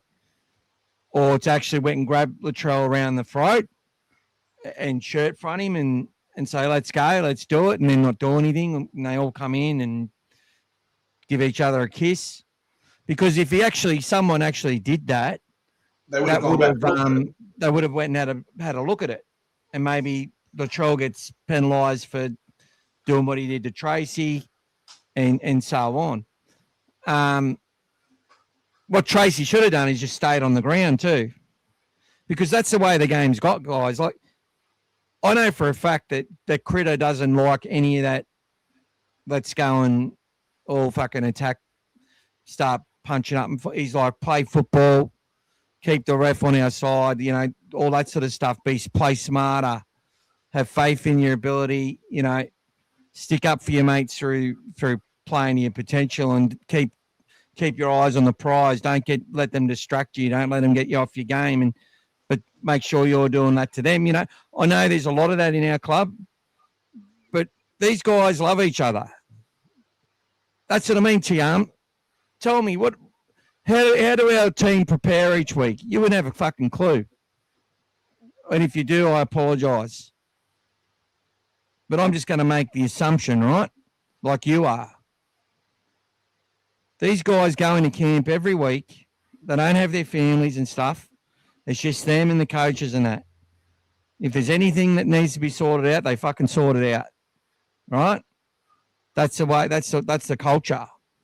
They've built a connection amongst themselves that is pretty bloody strong, and they believe they're going to win comps together, right? That's all they care about and think about. If they don't have that belief, they can't win. Just because they lost 2 games. See, people keep going back to last year. Oh, we won all these games at the start, and then Galvin came and we lost. That's essentially the narrative that you tell. Oh, we let Sexton and Marnie go and we lost. It's ridiculous. It's ridiculous. It's got nothing to do with this year. We're behind the 8 ball due to the draw and what we had to do. It means you've got to prepare differently. They are also looking at doing things a little bit differently for the fact that their bye schedule is ridiculous. It's round 2, and then it's like 2 really within 3 weeks of each other in the middle of the season. So it's still got a really long run home, like 9 or 10 game run at the end of the season. So it's a bye after 2 in round 2 after Vegas. Now, no one's saying excuses, but this is the reality. They're just behind the 8 ball a little bit fitness-wise, right? They still did all the reps and all the work for their fitness for the season, but they've got to develop that match fitness, and it's been a bit hard. And all the injuries to depth players, that also affects your preparation. When you've got players that are there in your top 30 and that, and they're training with the squad, and you're doing your opposed sessions, if you've got a lot of those players injured, you've got to bring kids from flag and other kids up as well to do the job right. And I'm not saying they're not doing a good job, those kids, but you do lose a bit in your preparation, right? This is the other thing people forget when they're looking at how a team's going. When you do have these injuries, but typically of our supporters, then we start going, oh, we need to sack our training staff because we're having too many injuries. That's the next thing everyone starts whinging about. Well, you can question it. Why are we having injuries? Is it we can question these things, but it just goes layer after layer after layer of whinge. We all love the club. We all wanted the club to win. We all wanted a premiership every single year since we won the last one, and feels like we're getting further away. I'm telling you, we have never been closer to a premiership than we have been the last 10 years right now. And that doesn't mean we finish second this year or win the comp because we got third on the ladder last year. We can finish 10th this year and still be a lot closer. It's about how we're getting that next group of players through, right? So if you want to sit there and be like Justin Horrow and Sharon Woods today on Triple M talking about the fractures in the group and blah, blah, bloody blah, I actually believe that they believe that too. And I know that you believe that as well, right? But I'm telling you, at 2-2 and 1 bye, sitting ninth after 4 or 5 rounds, if they're questioning themselves and don't know where the next win's going to come from and all this sort of shit, that would be a massive problem. And that would just mean we need to get some new players who are going to believe. I think it's an atrocious thought to even think that. Yeah, if they get to round 23 and they've got to win every game to make the 8 and hope for other results to go their way, that can be a bit of a time as well. Or, if they lose 8 of their first 10 games, they're probably going to start looking at each other and like, what the fuck are you all doing? But what I saw last week was effort, and a team that was on top of the South Sydney Rabbitohs, who haven't had a squad like they've got for quite a lot of years, that's full of South Sydney players and juniors. I think we're not that far off. It's just obviously everyone's trying to protect their ego, and I get it because we're playing Penrith. They look like they're a 50-point team, better team than everyone else, and we're just writing that off. But I'll tell you something about it. You can clip this if you want.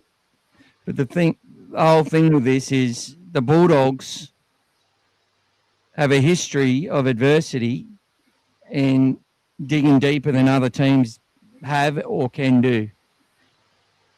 And I know that they're going to go out there on Thursday night with a chip on their fucking shoulder, and they're going to take it to the Panthers. And I'm not just talking about, I've seen this a lot, right, with this team since Serrato's come as well. I don't just think they're going to turn up there and try and defend their way to victory. I think they're going to get in their face. They're going to force Penrith to try and play things. They're going to be prepared to give away penalties. They're going to be prepared to defend their line for set after set and go further than they've had to go to defend. I think they're going to do what it takes, and they're going to take some risks as well, and they're going to score some points. Right? I believe that will happen. If it doesn't happen, it doesn't happen. That's what I believe right now. Regardless, they're going to go out there and give their 100% their best. And if that's not good enough on the day, so be it. But they're going to give it their all.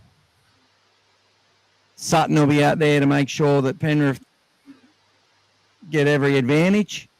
So we're going to have to take him on as well. And they will. They're going to be fired up. Serrato's he's this nice guy.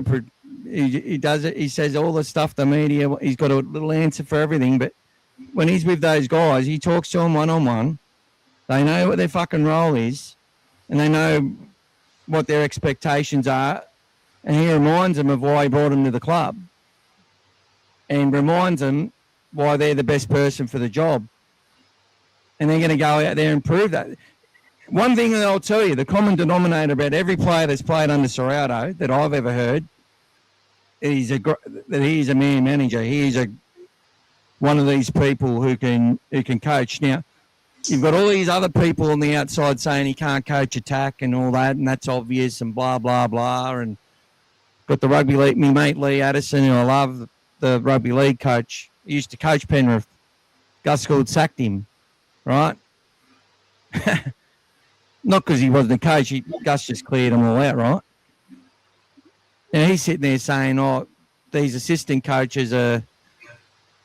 Because they were talking to Penrith, they were talking to Cleary the other day and listened to all this great stuff that Nathan Cleary said, and then didn't refer back to any of it, and then just started talking about the current assistants at Penrith so that they can try and get them a job now somewhere else as first graders. And he was sort of drawing the line that they did the same with Serrato. I said, no, Serrato had been talked about for about 5 to 7 years prior to getting a gig.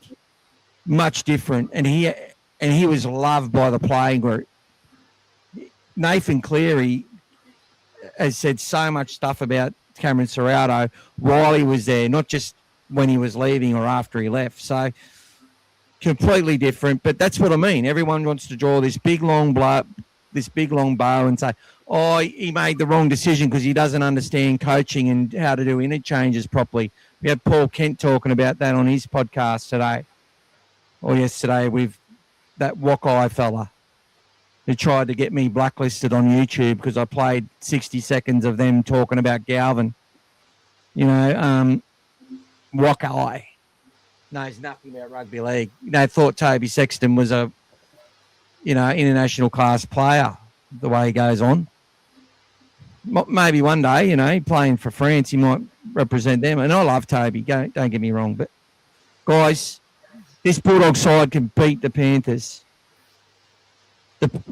Unfortunately, the law of averages, we sort of might have to rely on that a little bit. They have to have a bad game soon.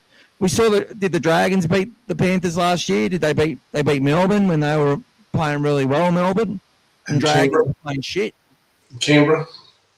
Yeah, they beat Canberra.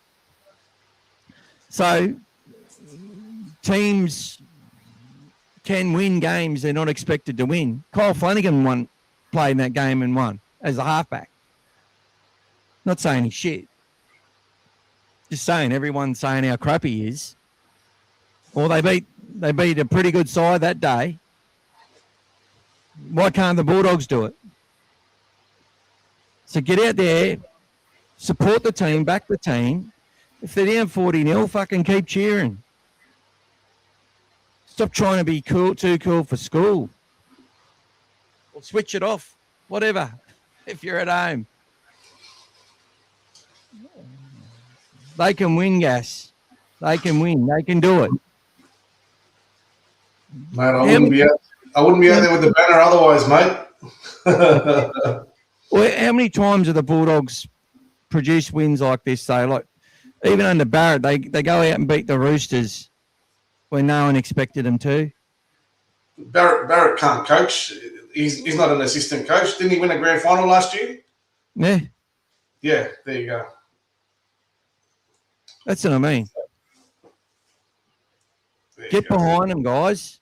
It's all right to have hope to win and believe you're going to get there and win and then lose. Jared Wallace had to believe he was going to beat Nelson Asafa Solomona. Everyone said he had no chance. He got 2 massive punches on him, and Nelson felled him, right? I think we're a much better chance than what he was against Nelson. We got Matt Burton in our fucking team, guys. We got Lachlan Galvin. We got Viliami Kikau. Satili Tupanua. Jacob Carraz. We've got Jacob Carraz and Connor Tracy. We've got Marcello Montoya. Bronson Xerri's back. Get behind them, boys. He's going to be pumped. He's got shit to prove. He's not going to go out there and fucking let his opportunity slip, is he? Yep. Critter's out for months. And I'm telling you, like John O'Sura, I think he hurt his knee last week. I'm not sure. I think he's in the cup side, though. I didn't look. I will look at that shortly.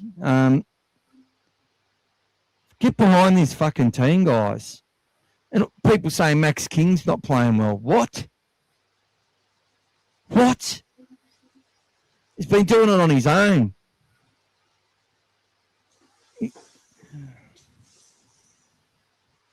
Get behind them. Believe. We're Bulldog supporters. It doesn't matter if we're coming last or first. We think we can win. Right? We're defiant. We don't sit there and roll over and go, because we're young, dumb kids and go, oh, we're going to get bum raped and all this sort of stuff. I don't even know why I would turn up and blah, blah, blah. Why would I pay to watch this? Because you're a Bulldog supporter, the team that had Mortimer and Folks and everyone in it. Look at me background here. Bulldogs forever. Terry Lamb, Steve Mortimer, Peter Bullfrog Moore. Phil Gould. was part of this club. Coach, winning coach, player. Get behind him. Sick of this shit. The players believe they can win, mate. That's right. Players believe they can win. If you were at training today, you'd believe it too, guys. That's it. They're fucking yelling. They're hungry. They are, mate. And they've come up against two sides that they've had in the bin for like 700 days each or something, right? Who were desperate. Well, Penrith have had a pretty decent record over us for a long time. But eventually every dog has their day. And we're not a bad football side. We're a good football side. We do a lot of things really well, and we play to the strengths we've got that we're forced to play. Until we get those dynamic positions ready and get those other things, we have to play a style, and that style can beat the Panthers. It can. And they're going to have a game. Everything's been coming up for them, mate. They've been throwing miracle balls, players that don't normally do stuff, doing stuff. Two double kicks, tries. Without fear of anything. Well, I'm sorry, that doesn't just keep happening. If it does, great for them. Well done. But the law of averages is that those balls go out. They start someone drops a footy, someone gets an injury, Cleary gets knocked out, he's off after 10 minutes. Someone does something stupid, gets sin bin for it. Game can change. Anything can happen. Anything can happen. Bulldogs can just come out there and play a play they've been saving up for weeks that they know they can nail against the Panthers. And they go out and do it. Get their season running again. Now, don't come up. Now, if it doesn't go the way that I'm wanting it to and the way that I'm talking it up, don't come in next week and blame me because we lost. Because I gave you hope. I've had that quite a few times, actually. You said we're going to win. Sorry, mate. Don't gamble. Don't gamble. What's going on here? I'm just saying, blaming you already. Macca said there, so he did get charged and he's got a 1 week. Cop So that's another thing. Another player gets their whole comeback thwarted because they've been suspended. Brian's referring to Connor Tracy, I think, here. Probably waiting to hear back, so maybe the cooling off. Yeah, Andy, I think he's starting to free up with his shoulder as well. So must be something with that left side, the shoulders. Before the Rabbits game, Nathan Merritt said he wants Rabbits to win. Too much narrative for my liking. The red head had a shocker and only gave a fair shake when the game was done. Yeah. It was a pretty emotional moment too when you consider, he's not been given much time, and he came out there and rang that bell. It was pretty tough to watch.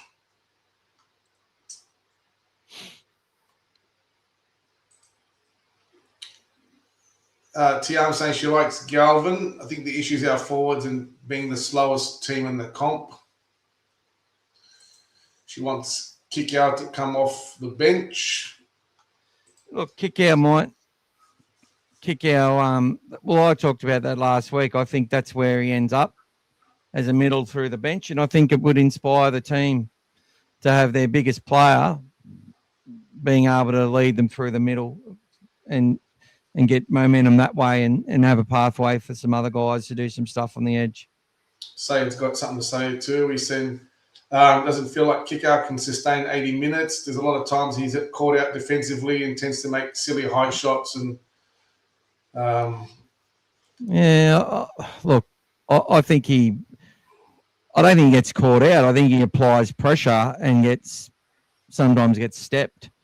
But usually he sends players in 2023 on his return from injury, that happened. but the majority of the time he's applying pressure, and the players that he misses actually go into traffic. So they don't usually make breaks off a kick out, kick chase. Sometimes he chases too hard, one out, and if everyone's not with him, it can open up gaps. So I think it comes from too much effort sometimes, and I think, I think if he could control it, he would. I just think it's one of those things. It's a rocks and diamonds thing. Yeah. But usually it doesn't hurt us too bad. Sometimes he gets those charge downs, like he did against Penrith in the semi-final. We should have got Edwards should have been sin binned. That changes the whole semi-final, guys. Correct. I agree. In my opinion, it changes it massively. Do we win? Don't know. But massive decision not in our favour. Sometimes he does a charge down when we've just defended for 5 tackles and gives the ball straight back to him in good field position, and we've got to defend got to defend again. You know, that shit happens.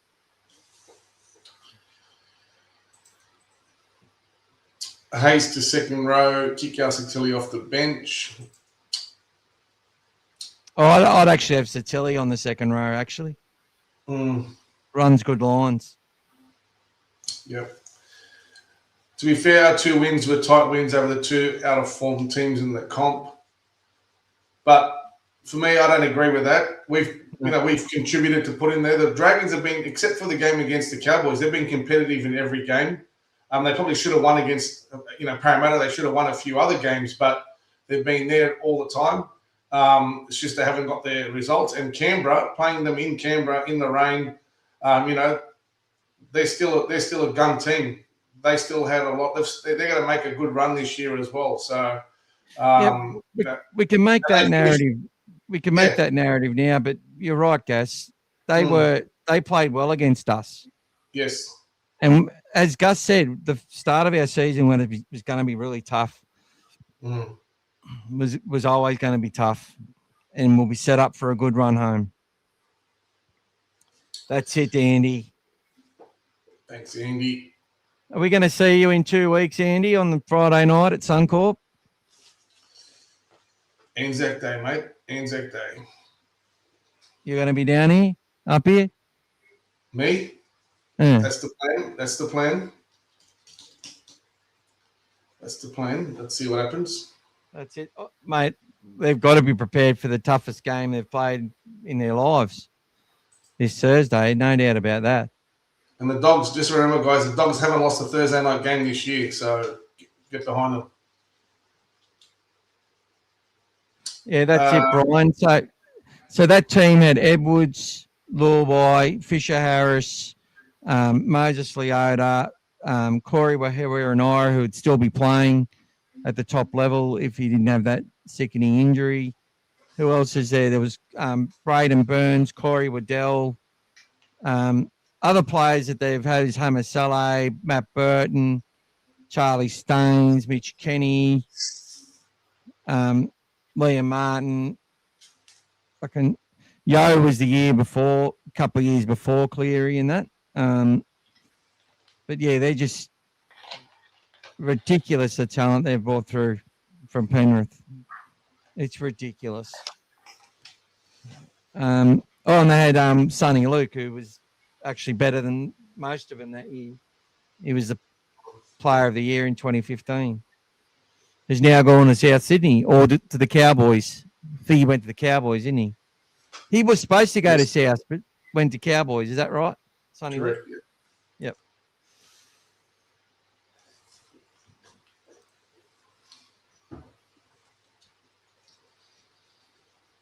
Forward pack and slowest back line. As I said to Yarm, we've got who we've got, and we've got to have players who are tough and can play like forwards in the back line to help our pack. Our pack isn't shit at all. Our pack is tough and works its ass off. That's what our pack is.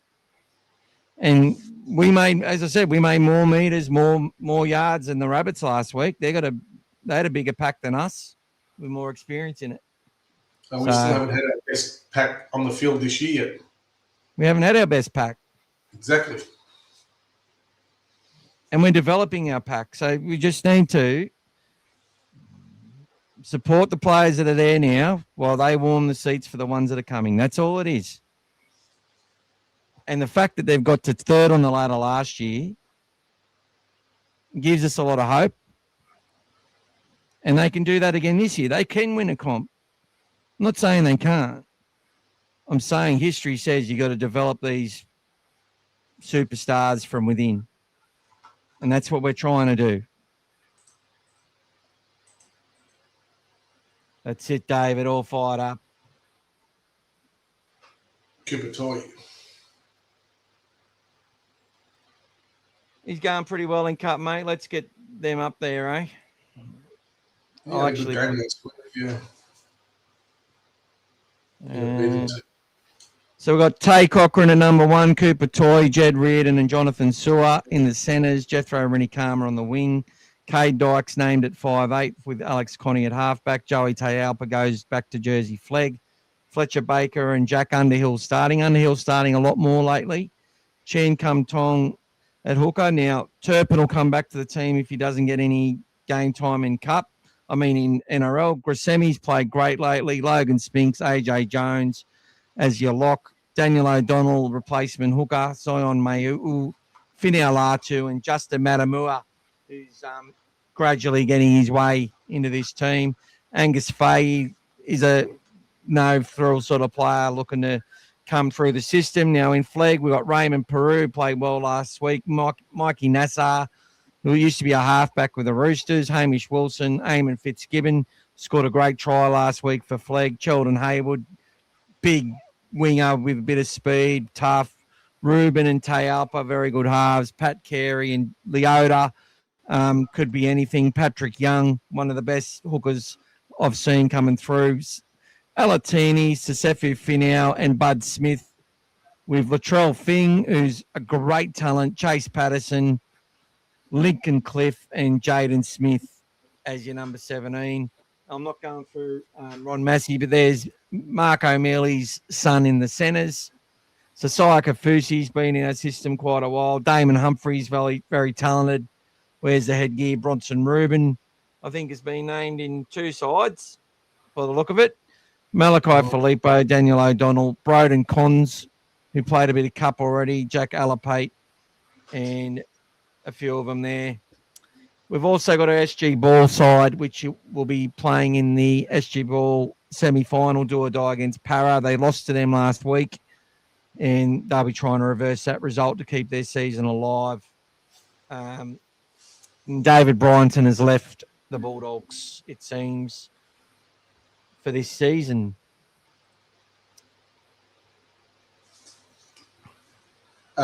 Just on the next comment here, we need faster wingers. We missed the Fox. We struggled with our breaks. 0 chance. Montoya got gapped by AJ, who isn't known for his speed, and he's 35. I really wish you would do your research before you comment on these things. He is a known speedster, and he's only 31, not 35. So even Montoya's he's 30, but yeah, that's his strength. It's not his speed, and not everyone's got a Fox on their team. But yeah, I think if you want to make these comments, please just do a little bit of research. Make sure you've got some information behind. But you know, we've got Jethro coming through. We've got other players. But like Michael said a few times, at the moment, Montoya's being used as an extra forward to take the hit-ups and do what he has to do. And, last year it worked well for us. Solid, did what he had to do, scored the tries, finished off what he had to do. We're just not getting those chances at the moment. They're going to come, and he's going to look much better. So, intercepts are very rarely, anyone got the jump and the run going the other way. That's it. It's a hard one to turn around sometimes. So, but yeah. And that's the thing. Like, Galvin couldn't get to Latrell, but yeah, coming up against Penrith, no one could catch Galvin last year. Yes, like it's different. And it also comes down to the time of the game where it happens, what's just happened in the previous set, their fatigue, the whole thing. Speed isn't just consistently great. You know, they're not race horses. Yeah. Like Jethro, if he's got to turn and chase, and someone said he was slow the other day because they're going back to I think when Terrell Sloan ran past him and made him look slow, but he 10 meters from the line, you give him the fucking ball and show him the corner post. There's not too many people who stop this kid, and that's coming through every single grade he's been in. So speed is subjective to where it is and what happens. I'm not saying we're the fastest team. We could definitely do with some additional speed in some different parts of our team, for sure.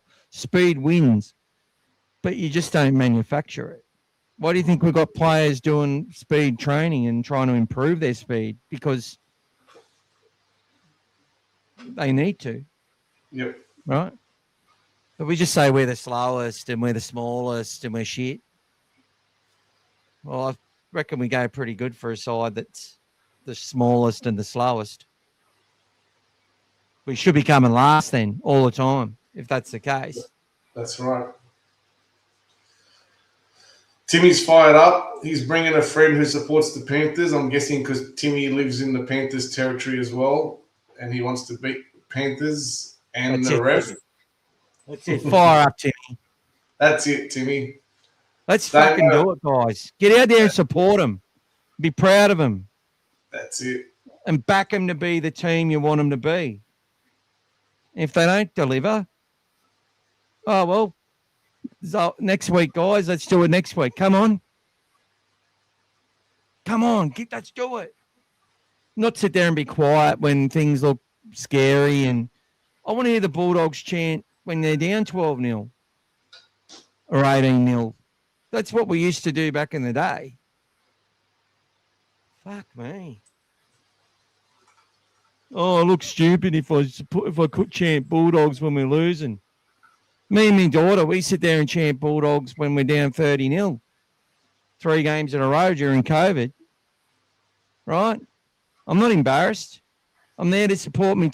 I'm there to fucking help them, not the other way around. They're not there to help me. You're there to help your club.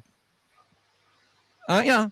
Is that what you think, Gus? Are you there to help inspire the boys to try and do their best, or what? 100%. Well, fuck, I think we've raised some people that are pretty bloody, what do they call it? Entitled, isn't it? It's entitlement. Entitled and fickle, yep. I pay for my merch and I expect to get better. Sorry if that was wrong how I did that, but that's how it sounds to me. Some whinging, pathetic idiot. Yeah, there's a few Sorry for making it all about fans. Like, I know everyone pays their money. We're all raised differently. I'm bringing it back now, but please just support them. Have your opinions, but support the guys. Let's get Preston some early good ball to terrorise Toulon all night. Yeah. And what are some areas you think we can find an edge? Feels like my camera's all mixed up. There we go. Yeah. That's it, Damo. All right, guys. Where's these super chats, all right? Let's get in. We're going to want to have a draw for a $30 voucher. So if you want to throw some money, do it. Like and subscribe. You want to support the channel, buy me a coffee. Let's do it, guys. If there's something you want us to do, let us know.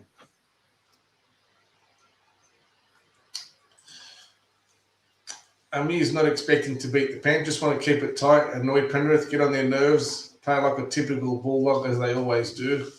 Yeah, sometimes it's those games you least expect. Like, last year people would have expected us to beat them the way we were playing, but this year the way things have panned out. No one's expecting it. So it's just going to be, even for Panthers, naturally, even for them, as much as they want to lift, and there's going to be that little drop-off where they just feel like if we play the way we've been playing, they're not going to stand a chance. That's it. And they're going to go out there and just try to roll with their usual plays and hope that everything pans out and we fall over. And that's when we have to pounce. So Talofa Lava, my brother, up the Dogs. Can't wait for Thursday's game. Happy Cherry starting. Sorry if you've already covered this, but any update on how long Critter is off for? It depends on who you're listening to. Some are saying 4 to 6 months. Some are saying 6 to 8 weeks. So it depends on who you're listening to. It's and because it's a AC on the shoulder, it's it was the worst grade to grade 5. It just depends on the player as well. So I know that. I saw Critter today. He was already doing the rehabs. He's already into it, starting his rehabilitation. It's going to be a long process for him, but some players recover faster and they can still play, before it's fully healed, because it's sort of a hard one to sort of operate on, etc. So yeah, we're not all doctors and everything, but yeah, there's a lot of opinions out there, but I don't think we'll know for a couple of weeks to see how he starts to feel before they get an idea. But I do know that Leo Thompson is getting closer and closer, guys. So he looked good today. I reckon round 8 or round 9. I think round 7 might be a bit. I reckon maybe the Broncos or the Cowboys. I reckon at least 3 more weeks. So let's see how that goes. But don't want to rush him. You want to get him ready to go. Someone was asking about Daniel O'Donnell. He came from South Sydney, mate. He was playing for South Sydney last year, and he goes all right. Yeah, get off that one. Chen Kum Tong's been all right. He's had a bit of an up and down start of the season. I think trying to get him fit. He's sort of going between starting and the bench. I felt when he come off, he's had some good moments. Like he's made some breaks and played tough and been pretty good in attack. Defensively, he doesn't mess around. He's got lots of energy. I still think he's got a bit of work to do, though. I don't think he's anywhere near first grade standard at the moment, but hopefully he'll develop into that for us.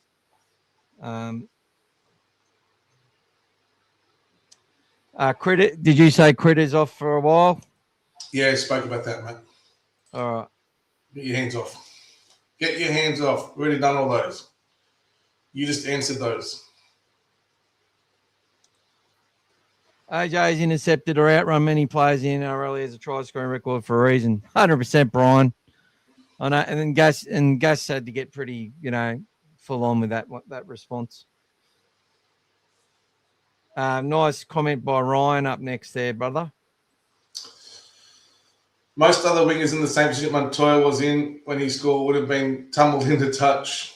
100%. I think I made comment about that on Saturday. Not many would have scored that try that he scored. So, Tawala gave him that ball with zero expectation, and Montoya turned it into a try under the post, not just got over, put it under the post, guys. So, not many would have scored that try and showed the upper body strength. So, most of them would have been bundled. Maybe one of the few, like a Toto or someone, could have potentially done that, but not many. Timmy's been singing again. What have you been singing, Timmy? I don't even like to let the dogs out, Timmy. Sorry, I just. But if you love it, I love it. I love it too, Timmy. Not happening, Timmy. Not happening, buddy. Gus sings songs like "Take My Breath and Astro Away." When he's driving home, then he gives me a ring and he's like, the 80s on, mate. I put the 80s on, mate. That's it. 80s ballads, classics. Come on, mate. Get with it. You and your grunge. He sings about Jared Sutton. He's like, you can't even hear. No wonder you're deaf. Bloody hell. He's singing. Buddy, what's Lady in Red. He's singing about Jared Krista Sutton. Berg. Oh, Krista Berg. That's a good song. Lady in red and green. Everyone's jealous, guys. Look at them. Everyone's jealous. Sutton loves South Sydney. And you bet Just you he because loves you don't have a romantic bone in your heart. Mate, look at these blue eyes, brother. Did you love me AI picture on the intro? I don't even have blue eyes. Oh, my God. I look pretty. We got the We got best the best in of the the biz. critical list. Oh, sorry, bud. You're all right. Critter will miss 6 weeks max. Anyway, let's see what happens. G'day, Lockie. Critter will be putting in the work, come back early from whatever talent he gets. That is a player like his mind. Yes, mate. I agree. His mindset. Yep. He will want to get back out there fast, mate. 100%. Like his mindset. Yes, agree, mate.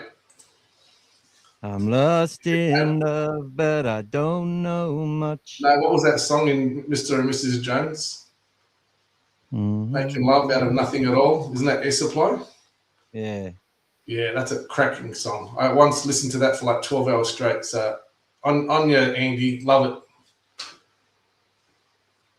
Let's go, We've got Johnny. this. Release the Hounds. So what's your areas of beating the Panthers, mate? What do you think? Well, I'm going to have to do the Dogfather's keys to victory tomorrow at some point and release those. But Give us an insight into what might be coming, mate. Get them excited. I think the boys have just got to be prepared to go out there and play like Bulldogs of the past. They have to stand up for each other. They can't let Moses Leota bully him in the middle. They can't let Hayward and Galvin get isolated on edges and just be allowed to be picked out. They have to get in there. If they've got to give away a penalty or whatever and give away repeat sets, they just have to go out and prove that it doesn't matter. Right? They need to be able to get in there, but they have to play footy. And not be fearful of failure. That's the main thing. And the fact of the matter is, I know that's exactly what they'll be told about. But Serrato will have them believing in the process. They know they can defend this team. They know what their roles are. But I think what we need to be seeing big time is Birdo, Kickow, and Cherry and Carraz on that left edge. They need to be coming in a line together. They need to create space for each other. And they have to base it off run. Right? Just keep running all day. Run, fucking run. And then maybe pass. Not the other way around. Not try and finesse their way around the park and play these, Look, they'll have some moves in there.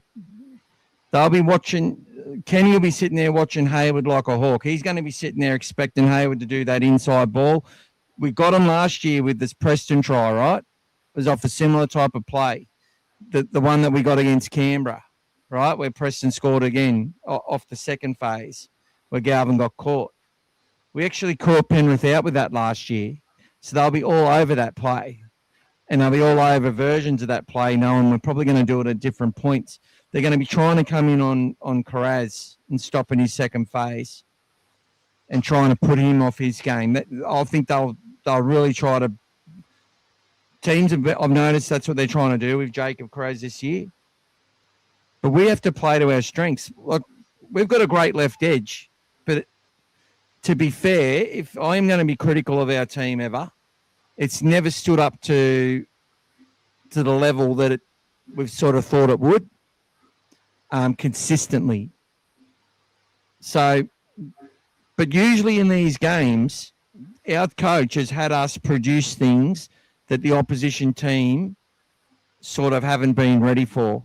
Now, you think that Penrith would be all over Serrato in this case, but this is where Adam O'Brien maybe earns his money a little bit with some things that we get to see this week. And I think it also comes, we'll get some surprises out of Chihuahua and Montoya as well. It's through hard work, it's through chase, it's through doing all those little things. It's keeping that second run from To'o. They have to hit him harder. They have to, it's easier said than done, but they've got to restrict. They can restrict him an extra meter every time he runs. That's going to help us a lot because he just makes these meters. Someone needs to take it up to Moses Leota in the middle. But if they do that, they can't then let fucking old Bond mate come in afterwards and make up for it. But for me, for Penrith, the danger is always in these other guys, these ones that you've got all their big names that you want to watch, but they always bring these other guys into play. We've got to do that. Bailey Hayward's got to do something out of dummy half that they don't expect. Tuala's got to do something that they don't expect. It's these guys, right? It's Jamin Salmon's got to come in with something that they don't expect. I think Birdo's kicking game is going to be huge for us as well. Birdo's going to have to reassume that, he's going to have to take over more of those kicks because he gets a lot more depth and height on his kicks than Galvin does. And it allows us to get really kicks were good down last there. week. I still felt Galvin did a really good job last week. No, he doesn't. He did a good job, but I just feel like Birdo's just a little bit extra height, gets our defense a couple of meters closer when they get the ball, and then we can start limiting their sets a little bit more. So, I just the positioning and everything was good. I just feel like the height that he puts on it and the precision. I think it's going to come down to him getting sort of back in that ascendancy as well. And I think he may need to throw up a couple of those Birdo spirals as well, just to throw things off a bit as well. Because if he just does a regulation stuff the whole game, and I know that Edwards is really good at taking those bombs, but I think he's going to have to throw them up there just to keep them on their toes and throw the game. You know, we can't just expect to do the same thing and get the same results. We need to try a few different things to move things around. And then I feel the biggest thing for us is going to be we're going to need to play a lot more second phase play in this game. So offloads, we're going to have to try to increase our offloads and try to be – I mean, look, I know Penrith will try to wrap up obviously a lot more and limit that, but it's going to be up to our guys to try to create that second phase, which is where I feel like we play our best football at the moment from all those sort of second phase plays off the offloads. And we're going to have to start that early in the game rather than wait till we're behind late in the game. What I will say is this: Birdo actually has been doing his bombs this year a bit more. So he actually did it early in the game last week. I think he did it the week.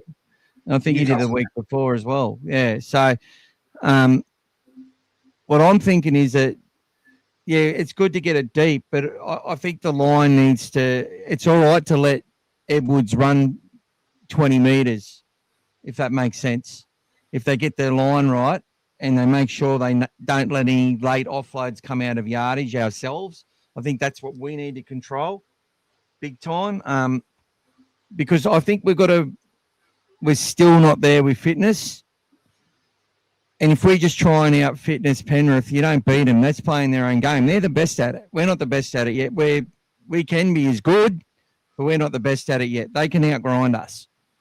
Right? So we have to do it differently, in my opinion. We have to do other things. And I reckon they'll have something up their sleeve. I really do. I also think with our offloads, that's where they expect to probably trap us.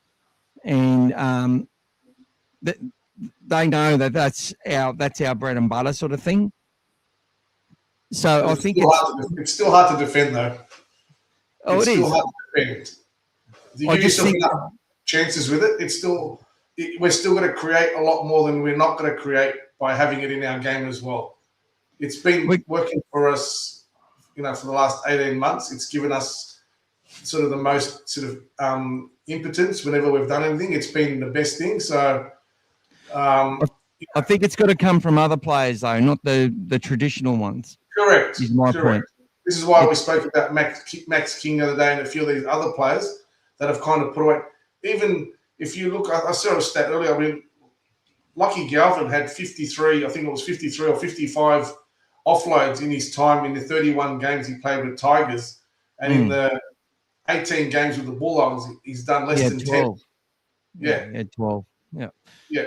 So big difference in that too. So I know his position is different, but like you said, if it comes from other players, but that's why I'm saying it needs to come from as many as possible safely. You don't want to be just popping offloads along the ground and losing possession. It needs to be kind of the way that we do it now, where they're coming out, straight into someone's hands and then bang, off we go again. So it's going to be there's a lot of options. I'm sure that between Seraldo and the coaching staff, they're working on everything they need, and maybe, to be honest with you, maybe having sort of the captain Critter not there is a blessing. Maybe that opens up different areas for us, for now, and we can become better at covering that, because for the next period of time now, it's going to make Xerri and Tuala a lot better players not having him in the team, and everyone will have to, step up themselves rather than rely on the captain to step up for them. So, That's it. we're going to miss his runs this year. He's been very strong, especially his post-contact running the ball. He's been very, very strong this year. And we know he's got that X factor like he did against the Dragons with that scrum play, and obviously kicking the field goal. But yeah, it's going to be missed. But next man up, we move on. It is what it is. Look, I think Adam O'Brien is, from what I could see, he's good at developing combinations in players. So working on like little groups of combinations where players have worked well together. I've felt that Newcastle's attack was at its best when Ponga had that connection with Fitzgibbon on the edge. And that really opened it up. And it was sort of a similar sort of combination that Jonathan Thurston used to have with that other, I forget his name, on the left edge as well at the Cowboys. I felt that tall guy, and I can see his face, but Cooper. Cooper was his surname. Yeah. He came from the Panthers, actually. He was in the Panthers system. Yeah. So he's pretty systematic, and I actually felt like Newcastle were a pretty good defensive team, really. But he also has a lot of work, like having forwards do a lot of work together, offloading in the line, that sort of stuff. Some of that old school stuff as well. Obviously, that, he's got that time from Melbourne, so able to learn a lot with that combination of players and inside balls and that craft from dummy half. And I've noticed Haywood playing. I just see that little Cameron Smith he's sort of darting sort of diagonally out. And sort of bringing players onto the ball a little bit and then changing the point of attack. And I think he'll get better and more confident in that. And, he'll start turning the balls in like a half and like an extra half on the field as well. He's sort of in that development phase. And I think AOB will definitely help with that. Look, it's a funny one because Adam O'Brien, I felt the criticism I had of him was, he used to like just changing the halves too much, scapegoating the halves. I think that come down to just pressure in the end. I think he's an asset to our. He has to be. He's coached in the NRL, coached a team to 4 final series out of 6 years. The last year, I think he checked out. The team had checked out a bit as well. And look, they played tough with injuries for many games, and they were in close losses, and then it just falls apart eventually. You just sort of give in at the end because you've sort of like Barrett's Bulldogs. They battled hard for about 6 or 7 rounds, and then they just started to give in. And I also say that about the Dragons this year. They've battled hard, and now it also fell apart the other day. You know, they weren't that bad against us. If we played the Cowboys on the weekend, the Dragons on the weekend, we put 30 on them as well, no doubt in the world. We smashed them because they've just lost confidence and they're losing belief in what they believed they were going to do when they went away to Vegas. They had a lot more belief when they played us, put it that way. So, yeah, I think O'Brien's, I think he'll have messages to the right people. He'll be having them believe that they just need to stick to working on the things they've been working on. I think we saw some really nice shifts down the edges to start the year, where we got around the Dragons and that sort of thing, but on that small field, and probably not having the fastest wingers of all time meant that we didn't quite get the outcomes on those plays, but there seemed to be a lot of different variations in what we were doing. We just haven't executed it that well. Like even that last play where we saw Salmon, you know, you think he's going to go right back towards the post, but he goes left back to Tracy, and Tracy pulls away and scores, you know, like, I don't know. I think as individuals, he'd be doing a lot of coaching, because as a head full-time coach, and you know about this, Gas, the full-time coaches do a lot of one discussions about where the players sit with all their KPIs and everything. They get the players talking about where they feel they are, where they've been executing things the right way, where they've failed in themselves, what they feel they need to work on. And they have their buy-in a lot of the time, right? And I think AOB would be very good at those discussions, having been a head coach. Like a head coach doesn't get in there with not these days. If they're proper coaches and they've learned anything about the Bellamys and the Bennetts, and I'm sure Serrato would have read all their books. It's about, you know, and I'm sure Adam O'Brien, the same thing, coming through the Bellamy system, coming through the Robinson system. They don't just sit there and tell everyone on a fucking whiteboard how to do everything and go to a video session and go, you do this and you do that and you do this and you do that. It's all about one-on-one discussions a lot of time, and then having the players really have buy-in to what they're doing as well. And I think that's where they'll get a lot of our belief in our attack, is that they execute these things at training. They're excited about it. They're happy about it. They go out there and they execute.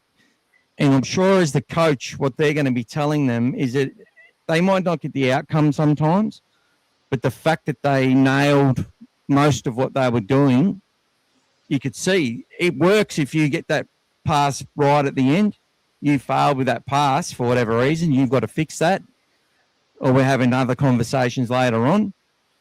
But the play was right, the process was right, the execution was wrong. So I'm not going to attack you for that. You can see it's going to work. You just have to get that last pass.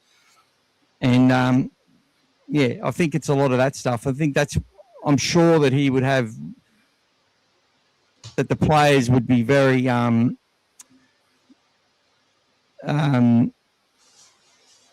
accepting of his knowledge in that space. Now, if it gets to the end of the year and they're not nailing those plays and it's not working, well, that's when assistant coaches and that find another home and whatever else. All right. And then sometimes it doesn't work with every team and every club. But we're in 5 rounds, guys, and I think let's give this coaching team the time they need to work it out. And if they've got to change course or go to a plan B or a plan C, so be it. But I think they'd be there'd be a lot of boxes that they're ticking, that they're happy with, that they need, and there's just these other things they need to keep improving on. And some of that just might be through fitness, for example. Have you got any stats, mate? Oh, sorry, I'll get the stats out and then we'll let everyone go. So you talk for a bit, buddy.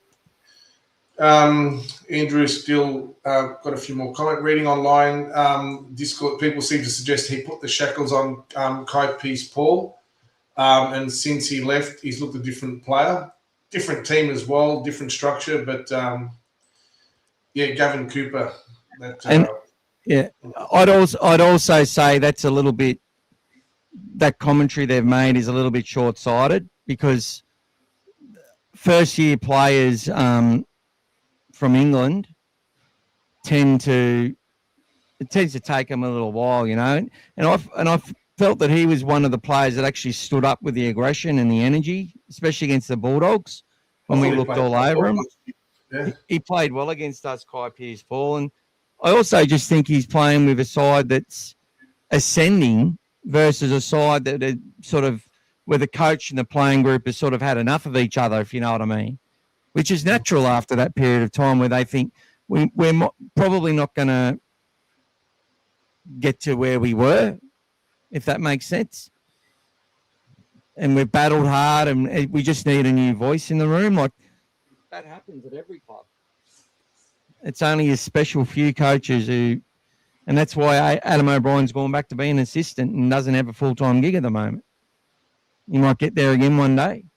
But I think Kai Pearce-Paul is more of a product of a new system, confident, where the back rowers are all offloading and there's youth everywhere and they've got no fear to try things. They're all playing like they've got the Benji Marshall step in them. You know, they're playing like they can score from anywhere on the field. Good on them. That's great. I love seeing it. I love the game the other night. What a great game. West First Parramatta, Easter Monday. Great game. And then we're going to bring Parramatta there and grind them and you know, beat them by more. But here's some stats, guys.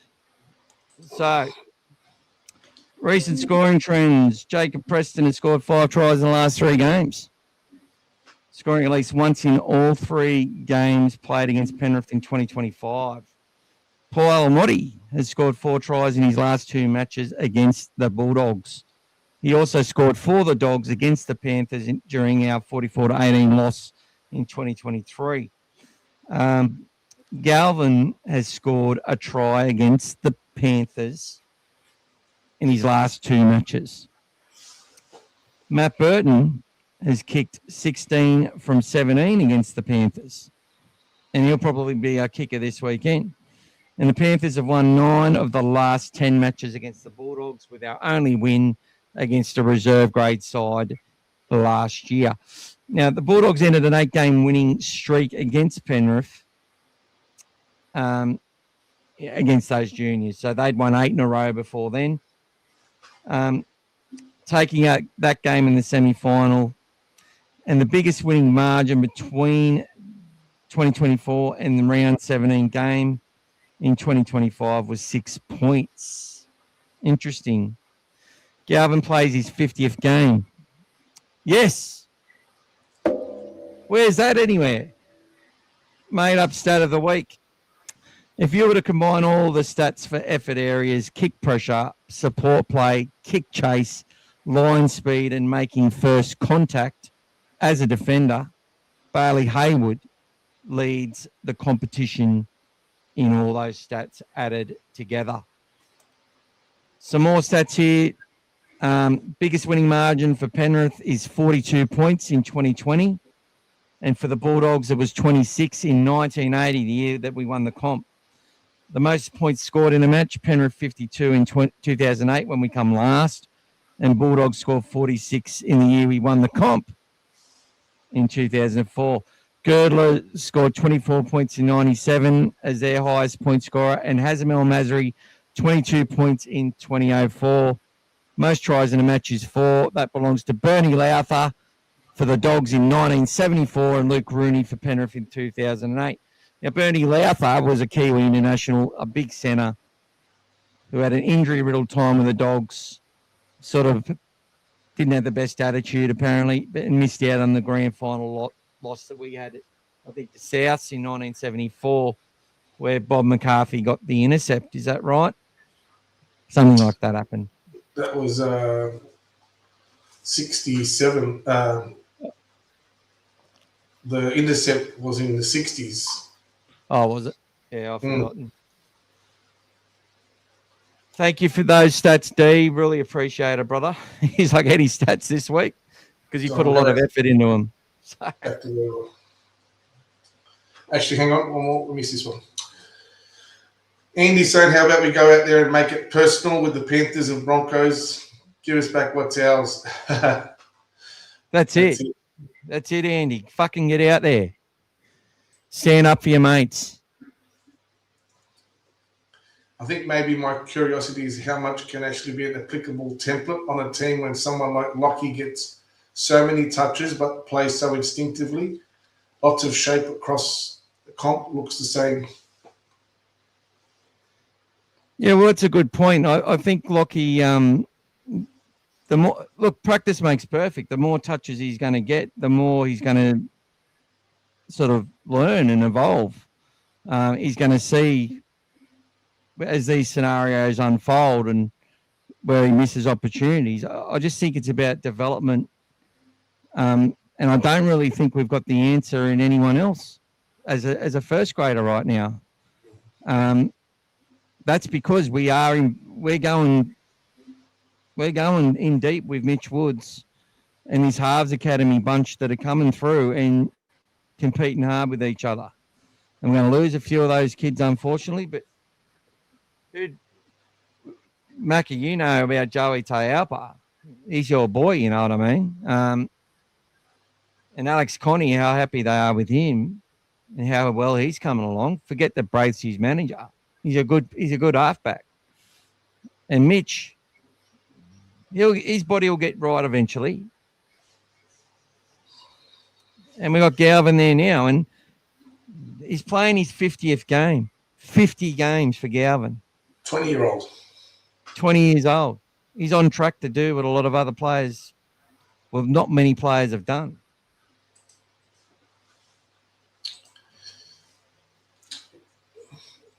Is it possible to even have every side be an attacking juggernaut? Surely you're at the behest of your cattle, creating half a yard for Marcelo is different than Josh Adokar. Of course. But with Josh Adokar, what do you lose? Like if we can't maintain the defensive output and Josh Adokar gets caught with the ball on his own line, we're starting sets from a lot further back, and you need someone always to be able to get you out of that.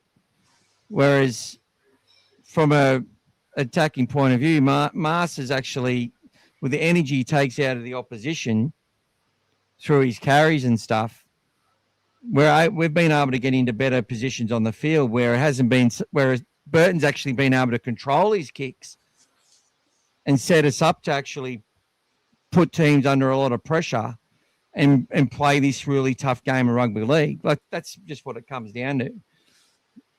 You know, I'm actually not enjoying these 38-24 score lines. Like, I much more enjoyed watching Bulldogs beat St George 15-14. Like, yeah, me heart's I probably had to go and get me heart pumped after the end like everyone else, but it's just a better game of footy to me.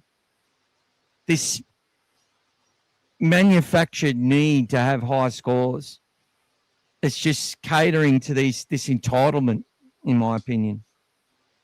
That's why we have people just running their mouth out about attack. Now, I'm not saying that's you, Macca, because Macca, you think so deeply on every level of the game. It's you make people think about things that they don't think about, and that's the same with me sometimes, I guess, is what I've been told. But we're trying to look at it from how can the boys improve? What have we got to look forward to, you know? What's the next step in the journey? Can this be our moment now, you know? Well, it's hopefully. Never say that. Never say that. Love you, mate. Love you, brother. Just to be clear, not trying to be critical of him or the coaches. Clearly, smart operator, knows his shit, just curious. All good. Damo, what do you got? Dogs looked the best when Sitillian men came on, but we need that from the beginning. Yeah, but Damo, I bring that back a little bit. The reason I'm able to do that is because what we did in the beginning, because our guys do their work so hard, they take the energy out of the opposition. Now, I know we would love to see our boys dominating through the middle in the beginning, and we usually do it through our defense, but I know we want to see our boys knocking down the door from the start. It's the hardest time to do it. And the problem is people, because they see Satilli and Man and that do that, they're continually saying, these guys need to start. Well, you saw what Moses Leota did to Tupanua in the semi-final. He made him look like he was a centre playing in the middle against a seasoned middle. And people have so quickly forgotten that. You know, maybe he will do better if that's what he's got to do. And if we lose players out of our squad through injury, he might have to take that role on to give the boys some confidence out there. And he might be able to take the hits. But I can tell you, if Tupanua starts in the middle every week, he'll be a broken man in about 5 weeks, in my opinion. But you bring him on after that energy's out of the game, he's one of the best at the moment of bringing that energy. He's our Spencer Lenu. You know who used to do that very well? Gordon Tallis. Yeah. He was a super sub, mate. They used to bring him on, the Raging Bull. He used to come out. It wasn't a good starter, but they bring him out there when the game was, a little bit juicy and everyone sort of got a bit, and then he'd come out with fresh legs and just go bang, bang, bang. Towards the end of his career. Yeah, majority of it. Like when he was there, he did that a lot. Because he used to be on the edge. On the bench. Yeah, but he started a lot of games on the bench. Yeah. Yep. Sometimes, yeah. Yeah, but Satilli's not in the start of his career, so yeah. Well, Satilli's not old either. He's not old. We want to get the best out of him now. That's why. So now that he's got a lot more fitness under his belt this year, I think he's starting to have a bit more belief in his game, and we can see by the last 2 weeks, even though we haven't got the result, he has been the most consistent player, and his energy's been super high. So that's going to just give him confidence. And as his fitness gets better, he doesn't drop the ball. Correct. Because that's one of the things that happens to Satilli when he gets fatigued. He has a look or he knocks on. But, even Critter had a look last week and knocked on. Yeah. But that's not because the playing group's fractured or because no one's listening to him anymore and it's all bullshit and all that. Yeah. Because he had a fucking look. Happens. And then he got injured. Good call here. Next up by Brian, mate. Yeah. I think Galvin needs a few more people pushing up in support to get his offloads back up. Good call out, Brian. I agree with that, mate. 100%. I think that's what we need. We need that player he's a player who can do offload in the line. And Macca follows up here saying they say he runs too much, but what I say is 20-year-old halfback isn't afraid to contact against anyone. And he'll get it right eventually with reps and he'll continue to build his frame. And that's it, Macca. I see him as our 13 purely from that fitness point of view. I think he reads the play well, which he'll get tougher and tougher at making the defensive tackles. He'll learn to tackle with people really well.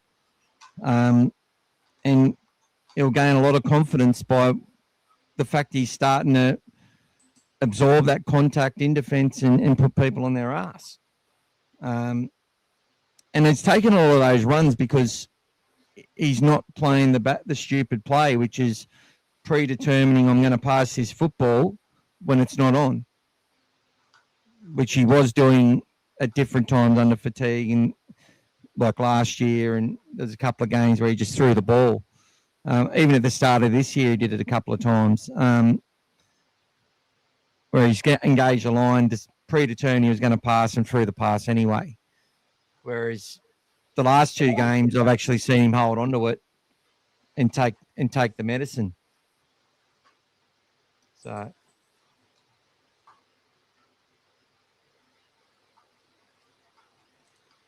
Oh, g'day, James. Long-time supporter of all things Bulldogs and talking to us. But I think that's just another narrative thing that you're looking at.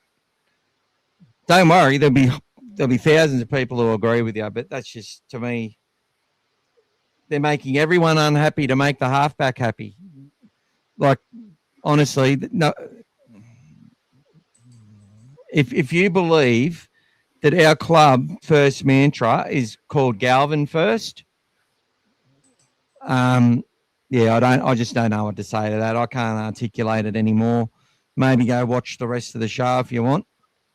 Because yeah, I've already covered that answer numerous times. Like, that's just that's the Galvin effect. That's what people are talking about. Like, we've sacrificed everything that we were going to win a comp, but we made it all about one player. No, the fans have made it all about one player and the media did it. Leave the fucking kid alone. Honestly, that's not supporting him. That's not supporting our club. Do you really think the players are unhappy because Galvin's at halfback? They were shuffling players around last year because they were trying to improve our team to win a comp. No other fucking reason. Because they knew that they weren't going to get a comp through Sexton. They weren't going to offer him a new deal. And they were losing Reid Marnie because of the opportunity he had and the fact we didn't see him the same way he saw himself. It's as simple as that. And he might be right about himself and we might be wrong. Can wear that. But this shifting bullshit, Matt Burton's not unhappy. If you go down and watch him train and tell me they're unhappy, mate, go and watch him train. That'll connect you with the guys. It'll reconnect your brain a little bit. Get off the social media. Don't even listen to us. Whatever it is, go and actually have a look at the bloody team and think if you can actually go and say that to the guys. Say, hey, guys, you look like you're disconnected because you're all trying to make Lachlan Galvin happy. Like, they look at you and go, what the fuck are you talking about, mate? I'm just trying to bring it to actual reality. They're not on a game, on a movie or a computer game. And I'm not saying everything's perfect either. I'm not saying people don't get pissed off or have bad games. I'm saying that what you just said, the media are happy to say that, and so is half the NRL fan base. Give the kid a break, man, and give our club a break. Fuck me.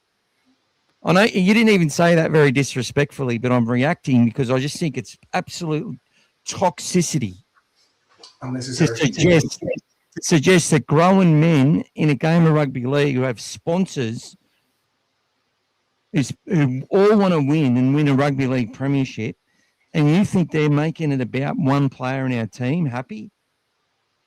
That's a lack of awareness, a lack of humanity, and just a lack of intelligence.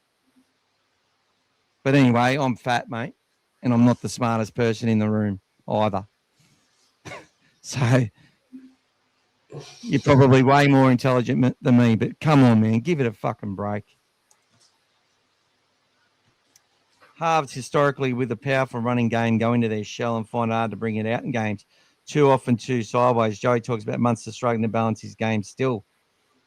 Yeah, I know. And Matthew Johns talks about Munster like he's the best 5'8" of all time, which shits me.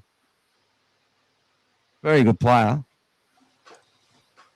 But Munster's game running sideways is part of Munster's. It's doing that sort of shit against the grain, trying to find a way, which makes him, that's his greatest asset. And the fact that he's strong. And he's strong and he wins. That's right. He's so determined to break that tackle, and seen a bit of that in Kurt Mann recently too. It's like, you're not getting me. Change the point of attack. That's it.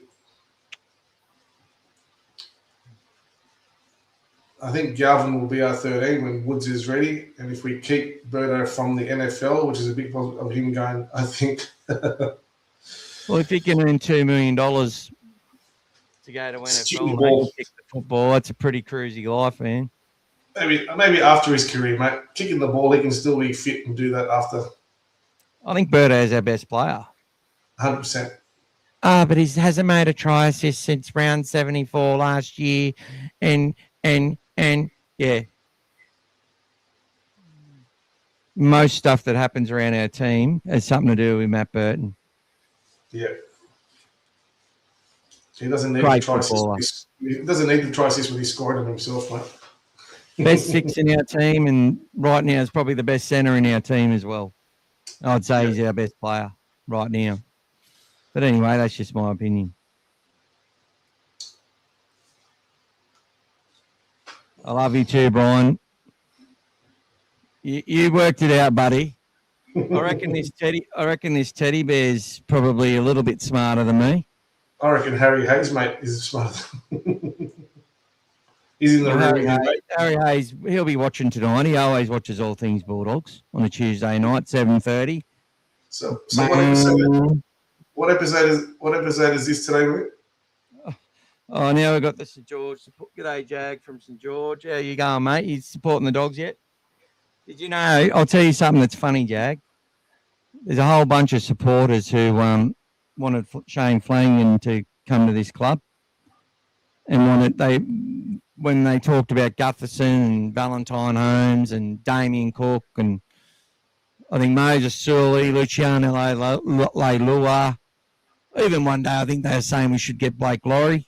And I'm not putting shit on these players, but there's a lot of Dogs fans who want to sack Serrato and Gould, but would have preferred that we got Shane Flanagan and all those players at some point. Anyway.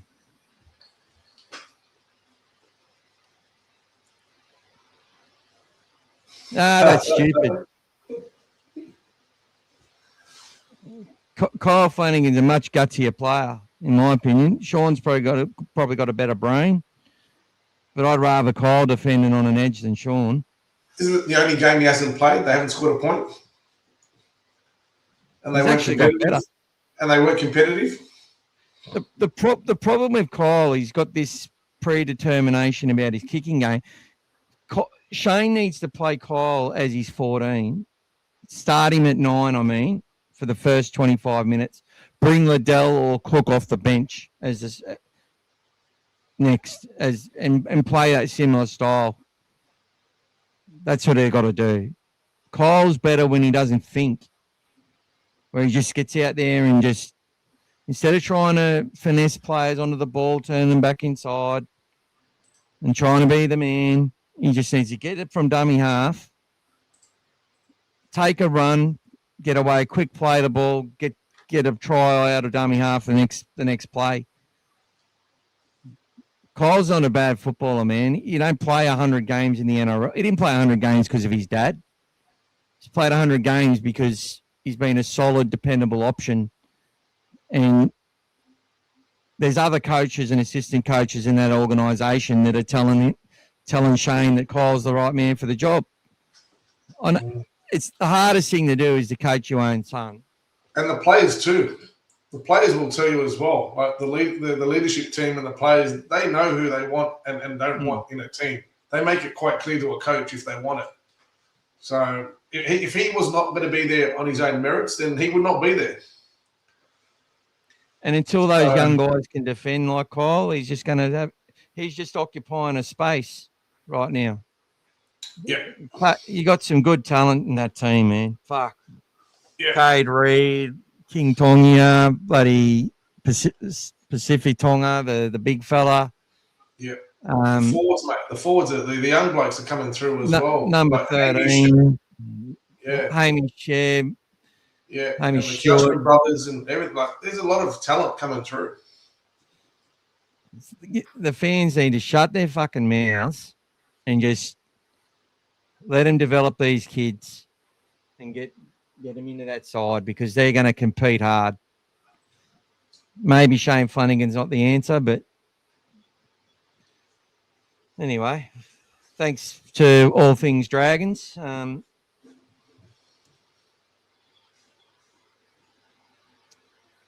I don't think they're babying him, mate. I just think it's about the balance of the side, Macca. The media does, mate. The media tries to create that narrative, mate. That's all. Dragons are going to go out there and smash Manly this week. You watch. Allah's boot. That's it, mate. For who? That's what I say. Who's gonna take us to the next step in the journey?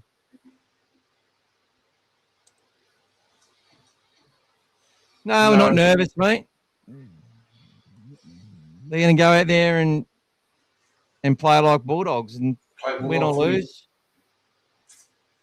We're on a journey. We're not Penrith. We're not where Penrith is. We will be one day. And if the Panthers play like the Dragons, we're a chance to win. That's it, Brian. Gould will help the players get the best result they can if we can't keep them. That's it. But guys, super chats this week. So we're sitting at $21. We'll take that into our next episode or next live that we do. And once we get to 100, then we do the draw. It was at 50, but if we might start looking at pay ID, and that way we can do it a bit less and whatever else, do better prizes. So there'll be no draw tonight, guys. So we'll carry that on. I've got my little spreadsheet. We've got Lucas, Andy, and Brian in the draw so far. Anything else to talk about before we go? Nearly been going 3 hours, and I think I've said. Bring on Thursday night, mate. Bring on Thursday night. That's all we can say. Big thank you to all the intelligent comments, and thank you to people who love the club and are seeing with their eyes things that are making them feel really vulnerable about the club and where it's going. I get it, mate. I get it, guys. Just stick to the process. It's not this year or not next year, the year after. It'll be the year after that. One game at a time. Let's just do it, guys. Bulldogs to beat the Panthers, 16 points to 4 in a massive upset on Thursday night football. In any conditions, they're going to go out there and fucking go hard against the Panthers. Who's with me, people? Who's with me? That's it, Allah's boot. 100%, brother. That would probably give your, yeah. I'll give you my phone number, guys, next week. And that's what you can pay to from then on. If you want to, you can do the super chat or pay the pay ID, whatever you want to do. Overly. That's what I mean. Like, and that's the thing in the media there, brother. It was Gould blames the doctor. Paul Flanagan, you know, and I don't even know Melbourne got flogged by 50. I don't think I heard anything about that yet, or did we? I haven't watched, to be honest. I just saw headlines and went, fucking hell, it's about the Bulldogs again.